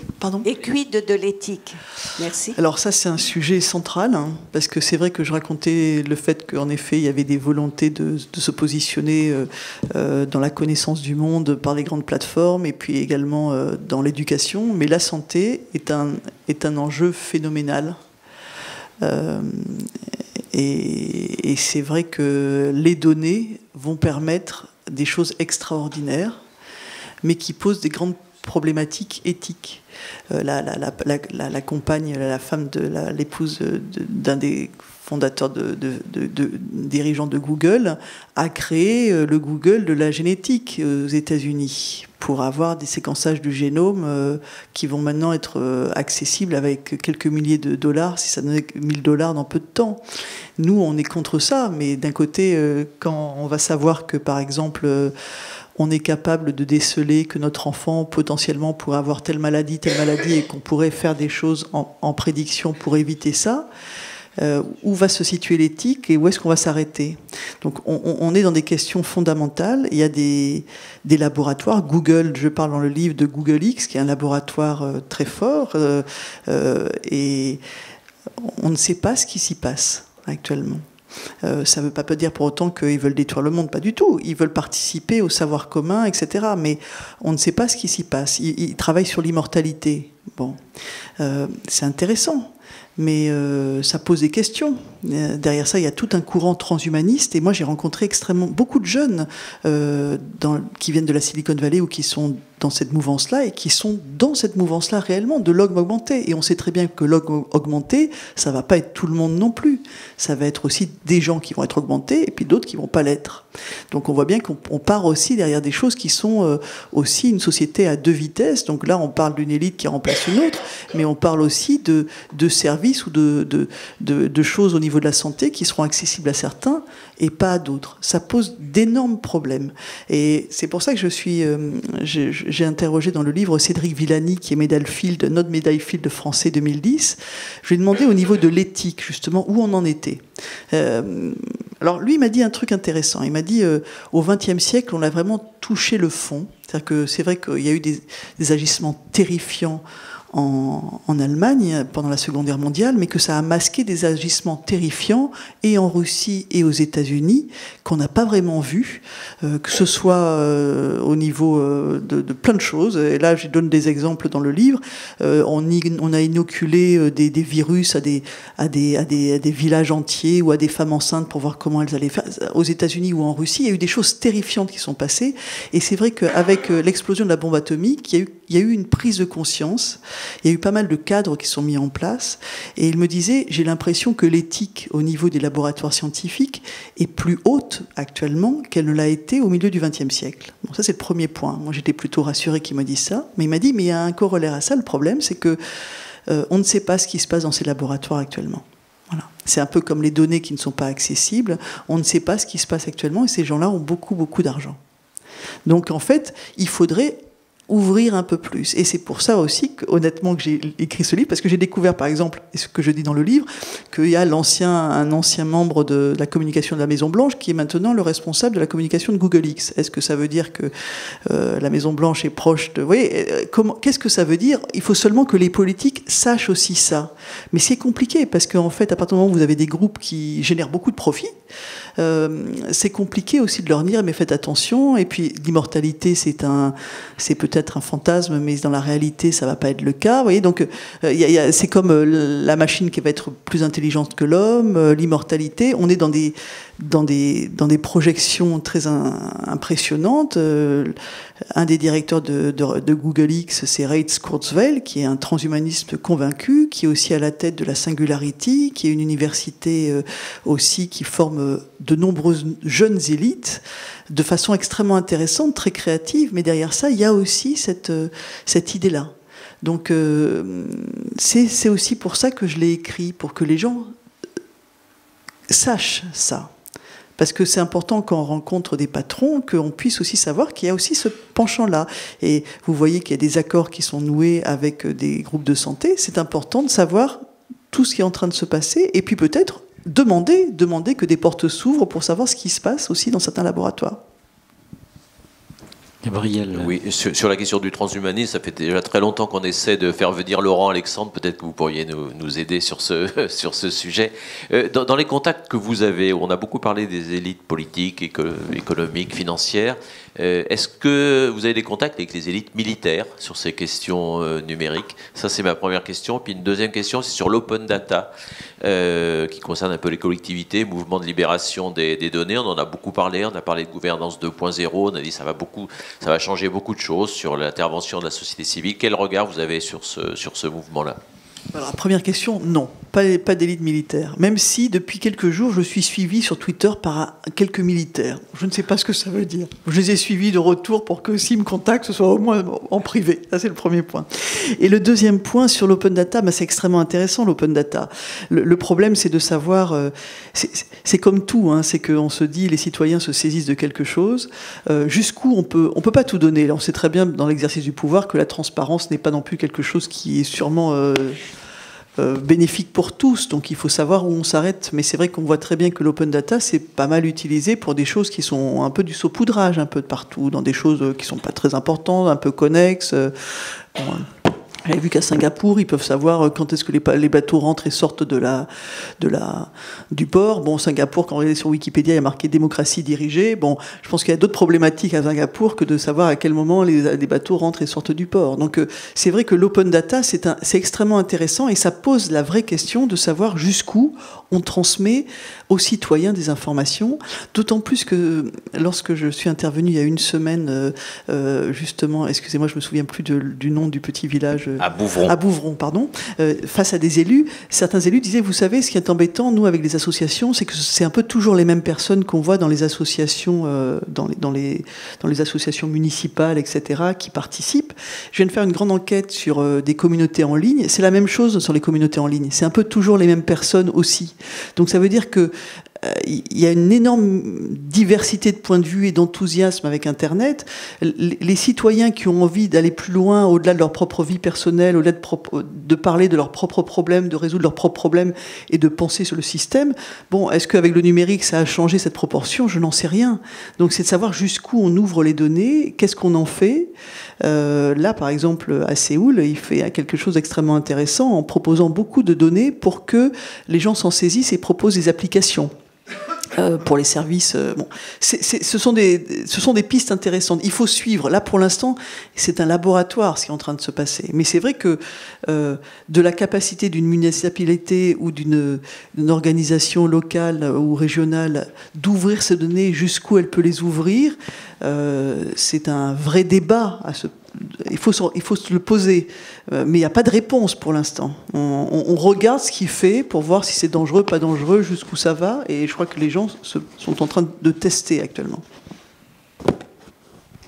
Oui, dans ce mouvement brownien des informations et des idées, est-ce que la démocratie risque d'évoluer ? Bon, alors ça, écoutez, c'est vrai que c'était l'objet du débat auquel j'ai participé justement il y a 2 jours sur la démocratie va-t-elle se diluer dans le numérique. On n'en sait rien de ce qui est en train de se passer. On ne sait pas. Ce qu'on sait seulement, c'est que les citoyens ont un moyen de raconter des choses et ils n'ont plus envie d'être seulement consultés tous les 5 ans. Voilà. Et ça, les gens du haut commencent à le comprendre. Il y a une sorte, il y a des gens qui peuvent être cyniques, qui se disent on va faire des trucs numériques mais il y a des gens qui sont pas cyniques du tout et qui exercent des pouvoirs politiques et qui s'en rendent compte. Il y a un consensus politique pour se dire que il faut s'ouvrir et qu'il faut être dans quelque chose de beaucoup plus consultatif. Mais en même temps,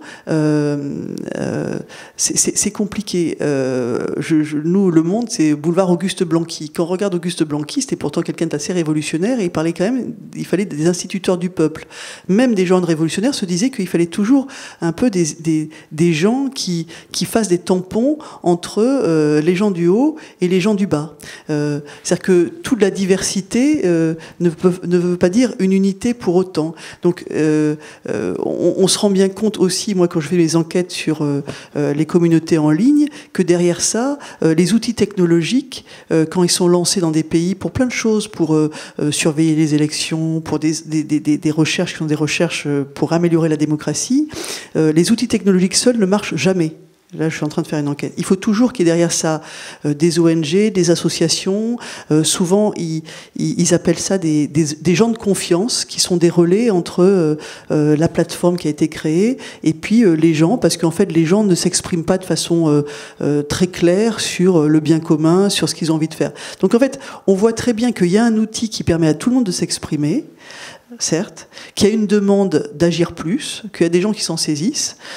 Comment le système va évoluer et comment faire en sorte de prendre en compte ça, là aussi, c'est testé. Mais en tout cas, j'étais étonnée, plutôt agréablement surprise de voir que dans le débat auquel j'ai assisté, on a parlé de ça. Voilà. Donc ça veut dire que certains se posent la question, mais ce n'est pas du tout la majorité des gens qui se posent la question. Voilà. Mais déjà, ça, c'est un signal faible.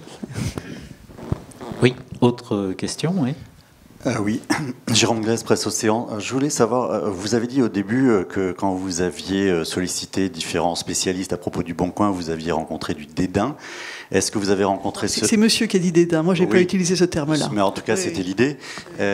Est-ce que vous avez rencontré du coup ce même dédain quant au résultat de votre travail, de cette enquête? Et au-delà de ça, est-ce que vous avez le sentiment que les élites, aujourd'hui, dans leur formation, dans leur cursus initial, sont suffisamment sensibilisés à toutes ces questions qui sont quand même maintenant très présentes dans la société depuis un bon moment? Parce qu'on parle de la nouveauté d'Internet. Internet fête ses 20 ans. Oui. Alors, la première question, c'est le dédain, et la deuxième, c'est la formation. Alors pour le dédain, en fait, je vais utiliser un autre terme, mais en effet, ce livre, on va dire, est clivant. Donc d'un côté, il y a des gens qui s'en saisissent, et il y a des gens, ça leur hérisse le poil aussi. Donc moi, je vous ai raconté la belle histoire, les choses qui bougent, etc. Et puis il y a la même chose, c'est qu'en fait, il y a des gens qui ne sont pas contents du tout que ce livre existe. Ça, c'est sûr. Donc j'ai été, en effet, invité dans des cercles de gens. On me dit, asseyez-vous, on va vous montrer qu'on n'est pas déconnecté. J'ai eu droit à ce genre de choses aussi, bon, avec des baroutes d'honneur. Bon. Mais ça, c'est pas très important, parce que c'est très humain, c'est très naturel, etc. Donc il y a en effet... c'est pas de tout repos d'avoir écrit ce livre. Et c'est pour ça que je remercie je crois qu'il y en a à peu près 100, les 100 personnes qui ont accepté de parler. Parce que réellement, maintenant que le livre se vend et qu'on en parle, etc., c'est très bien. Mais à une époque, c'est quand même un vrai courage que des gens qui ont des postes installés dans la société aient voulu parler. Et pour moi, c'est un signal faible, très fort. C'est que s'il y a des gens dans tous les domaines, dans la banque, dans l'éducation, dans la politique, dans le commerce, qui ont voulu parler, et dans la recherche de ça, en disant qu'il y a un problème, c'est qu'il y en a vraiment un, parce que c'était assez risqué. Maintenant, ça l'est plus, parce que c'est vrai que le livre s'est installé. Donc ça, c'est le premier point. Là, je les remercie pour ça. Alors pour la formation, en effet... c'est un problème central. Donc, il y a un chapitre sur la France en particulier, parce qu'il y a un problème là de l'éducation des élites et mondiale. Mais c'est vrai que nous avons une vraie spécificité française. Donc, et pour le coup, elle est là. Donc, j'en ai écrit tout un chapitre. Donc, et c'est vrai que le vrai problème, c'est la diversité et la formation. C'est vrai qu'il y a une personne qui parle de l'ENA. Quand on compare l'intégration du numérique et d'Internet, mais même dans le droit public de l'Internet, des savoirs et des domaines qui sont maintenant académiques, qui sont reconnus dans d'autres universités, on n'a pas la même formalisation de ça en France. On n'a pas les mêmes formations en France pour l'instant. Donc ça, c'est un point important. Et ce qui est intéressant, c'est que moi, j'ai été sollicitée d'une part par 2 magistrats de la Cour des comptes pour intervenir à Sciences Po très rapidement devant des gens qui font en prépa service public, donc qui veulent faire l'ENA après. Donc c'est intéressant de voir que on peut être jeune et on peut être assez loin des réalités aussi, parce qu'on part vers une branche où c'est pas ça les critères qui sont importants. On ne nous demande pas d'être agile pour rentrer à l'ENA, on demande autre chose. On demande d'avoir une pensée qui est...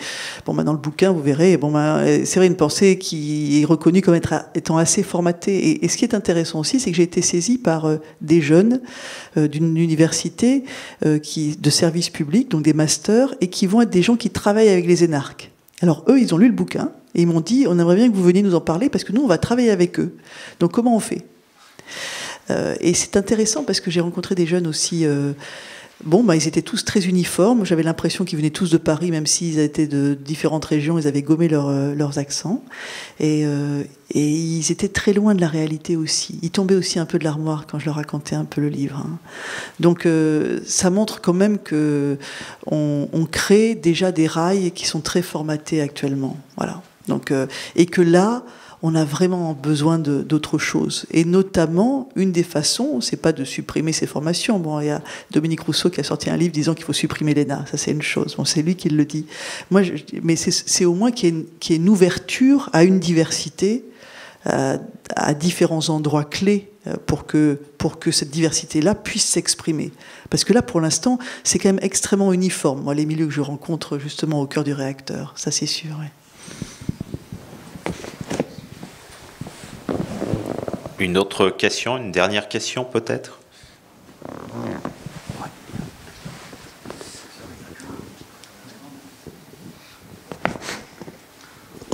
En vous écoutant, on a vraiment l'impression que tout est possible, le pire et le meilleur, dans toutes ces conditions-là. Mais le contrepoint de tout ça, c'est quand même l'argent. C'est bien des grandes sociétés qui ont l'argent, qui sont capables d'acheter toutes les start-up dès qu'elles commencent à évoluer et avoir des postes intéressants, et que ceux qui ont de l'argent veulent en gagner toujours davantage. Et le lien avec l'intérêt général, où est-il ? Bon, c'est vrai que l'hubris n'est pas résolu par le numérique. Hein. Donc il y a toujours cette envie pour l'homme de dominer. Bon, c'est un outil. C'est un biologiste que j'aime beaucoup dans le Tadi, dans le livre, qui dit tout nouvel outil est un outil et sert le pouvoir. Quand on maîtrise une nouvelle technique, les gens qui ont maîtrisé le feu ont pris le pouvoir par rapport à ceux qui n'avaient pas le feu. Actuellement, en effet, les États, normalement, ont le pouvoir par rapport aux citoyens, mais actuellement, il y a des groupes qui maîtrisent une technologie qui fait que certains groupes ont plus de pouvoir que certains États. Voilà. Bon.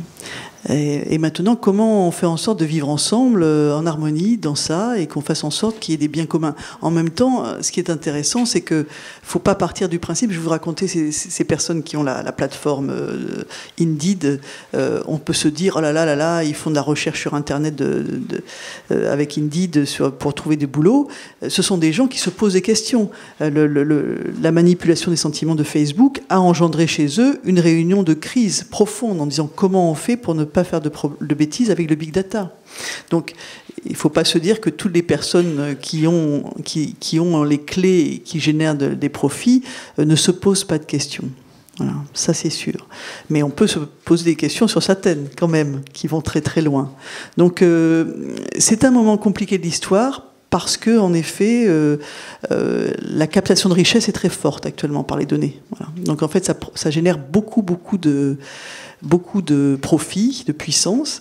Et c'est vrai qu'actuellement, vous n'avez que 43% de la planète qui est connectée. Donc l'enjeu, c'est de connecter les autres.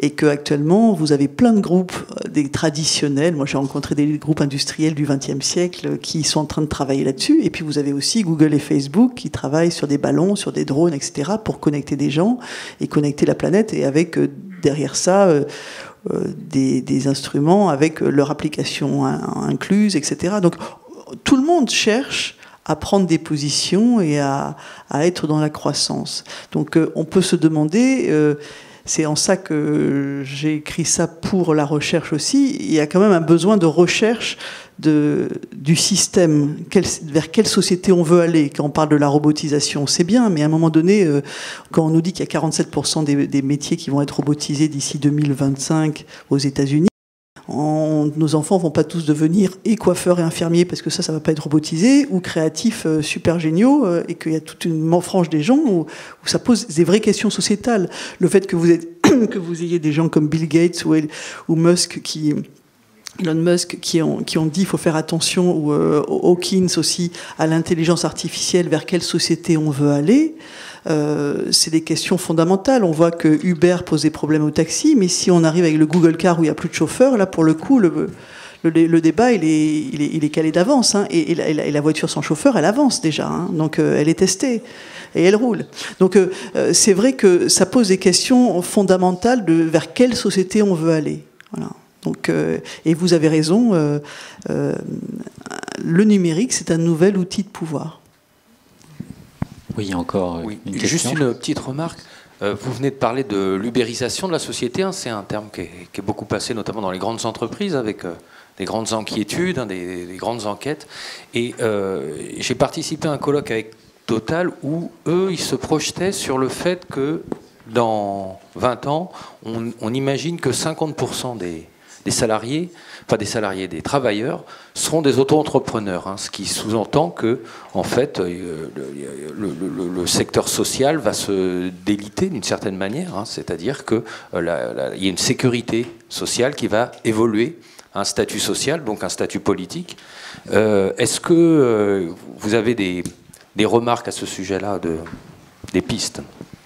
Non, j'ai pas de remarque. C'est une tendance qu'on annonce, en effet, la fin du salariat et la volonté, enfin, l'ubérisation, c'est un terme intéressant parce qu'on voit bien que les grands groupes qui apparaissent sont des groupes qui ne possèdent pas grand-chose. Airbnb ne possède pas d'actifs et d'hôtels. Uber n'a pas de salariés. Et quand vous parlez à des jeunes qui sont chauffeurs Uber, ils sont tout contents d'avoir un métier. Si on leur dit mais vous cotisez pas pour la Sécu, vous cotisez pas pour la retraite, ils s'en fichent un peu parce qu'ils ont déjà un boulot. Et puis le fait que Uber ne paye pas d'impôts en France, voilà. Mais en même temps, quand vous regardez les grands groupes du XXe siècle, l'optimisation fiscale est un jeu que tout le monde connaît. Donc ils jouent le même jeu. Hein, donc derrière ça, le problème, c'est de savoir comment trouver des moyens. Il y a des choses qui commencent à arriver aux États-Unis. Comment faire en sorte de pouvoir cotiser et cotiser aussi pour le bien public et pour le bien public, sans être dans le statut de salarié, parce que ces gens-là, comme Uber, ne veulent pas bouger parce qu'ils ont peur qu'ensuite, après, ils se fassent taxer. Donc il y a actuellement des réflexions, il y a des pistes qui arrivent. C'est un peu long, donc là on est un peu en fin de débat, mais il y a des pistes qui sont en train d'arriver, mais tout ça se teste, parce que tout ça est super rapide aussi. Donc en fait, mais c'est vrai qu'on on est en train de se dire que le salariat, les gens se détachent quand même, le lien de salarié était quelque chose qui est en train de s'étioler, ça c'est sûr. Ouais. Moi, j'ai peut-être une dernière question sur. Je fais suite à la question de monsieur sur le pouvoir, la puissance, l'argent, mais on voit qu'aujourd'hui, il y a 4 grandes sociétés. On les a regroupées dans le fameux sigle GAFA, Google, Apple, Facebook et Amazon, qui ont cette puissance. Et en même temps, la question qu'on peut se poser, c'est est-ce que les places sont prises aujourd'hui ? C'est-à-dire qu'on voit, ils ont des moyens, ils investissent. Demain, ils seront concurrents de Peugeot ou de Renault ou de BMW ou de Mercedes parce qu'ils touchent à tout. Ils vont dans la santé, enfin voilà. Est-ce que aujourd'hui, on est dans, enfin, vous ne savez sans doute pas, mais on peut se demander si on n'est pas dans une situation où les places sont prises et où il n'est pas évident que d'autres, parce qu'on a parlé des marginaux, mais ces gens-là étaient des marginaux au départ. Et aujourd'hui, ils sont devenus les plus grands, enfin des très grandes puissances. Et quand on voit ce qui est en train d'arriver à Twitter, ça peut être un moment des colosses aux pieds d'argile. Vous le dites d'ailleurs dans le livre. Même Volkswagen, on peut se demander si demain, avec ce qui leur est arrivé, ils vont continuer à exister. Mais et c'est là où la notion de transparence, c'est aussi une autre question que je pose en passant. La notion de transparence peut jouer dans les deux sens. C'est-à-dire qu'on a au travers du big data des données accumulées, des informations. Ils nous connaissent, on ne les connaît pas, mais quand même, ce système numérique, quelque part, porte l'idée de la transparence. Et s'il y a des excès, c'est peut-être la fragilité aussi de ces grandes puissances. Oui, ce sont des colosses aux pieds d'argile. On a parlé du fait que les usagers sont des gens qui peuvent se retirer. Regardez Twitter qui baisse la voilure actuellement. Moi, j'ai beaucoup à un moment donné, j'ai beaucoup étudié les risques des entreprises, et on voit très bien que quand il y a un excès, il y a toujours un big one, quelque chose d'énorme qui fait en sorte que d'un coup, le balancier revient. Microsoft a été très loin à un moment donné, et puis en fait, il s'est fait taper sur les doigts, et puis ils font beaucoup plus attention et ils font beaucoup plus de choses pour le bien commun également, au-delà même de son fondateur. Donc on ne sait pas ce qui va se passer. Et c'est bien pour ça qu'il faut que les gens et les régulateurs comprennent ce qui se passe également. C'est vrai qu'il y a pas mal de positions qui sont prises, mais en même temps, quand je vous racontais les GAFA, il y a les ABTX en Chine, vous voyez que les gens qui ont été, des gens qui sont passés chez Google X, qui viennent d'être aspirés par Baidu en Chine, qui est l'équivalent de Google, mais en Chine. Donc c'est-à-dire que là, on est quand même on est dans un petit cercle de gens qui prennent des positions. Donc en effet, et derrière ça, on sait aussi que si on est dans la toute-puissance, ça n'est pas la mesure, et des fois, on peut faire des grosses erreurs aussi. Donc on ne sait pas ce qui peut se passer. Mais par contre, c'est vrai que les régulateurs doivent poser des cadres. Ça, c'est évident. Et pour l'instant, ils ne sont pas posés. Bien, merci à Laure Belot d'être venu du boulevard Blanqui jusqu'à Nantes et de nous avoir parlé de la déconnexion des élites. C'est vraiment, moi, un livre que j'ai apprécié. Il me reste encore un chapitre à lire. Je ne l'avais pas tout à fait terminé. Je vous le conseille, parce que, comme Philippe le disait, ce qui est vraiment intéressant, c'est que elle expose la situation, puis il y a des contrepoints qui invitent à la réflexion, qui invitent à réfléchir. Et puis, il n'y a pas de solution, c'est beaucoup de grands points d'interrogation, mais il y aura peut-être une déconnexion des élites 2 dans 4 ans, 5 ans. Merci en tout cas. Donc, à la sortie, il y a, pour ceux qui sont intéressés, il y a le livre qui est disponible. Laure Belot a encore un peu de temps, éventuellement, pour ceux qui veulent faire signer leur livre. On a encore 5-10 minutes. Et donc, prochain rendez-vous le 2 novembre pour questions publiques avec le sénateur vert Ronan Dantec qui parlera sur la thématique des villes et de la COP21, la conférence climat qui démarrera en début décembre à Paris. Et puis le prochain rendez-vous ensuite sera le 30 novembre avec le géographe Martin Vanier qui, on recoupera un peu des propos tenus ce soir sur les territoires dépassés par les réseaux. Voilà, merci à toutes et à tous. Merci.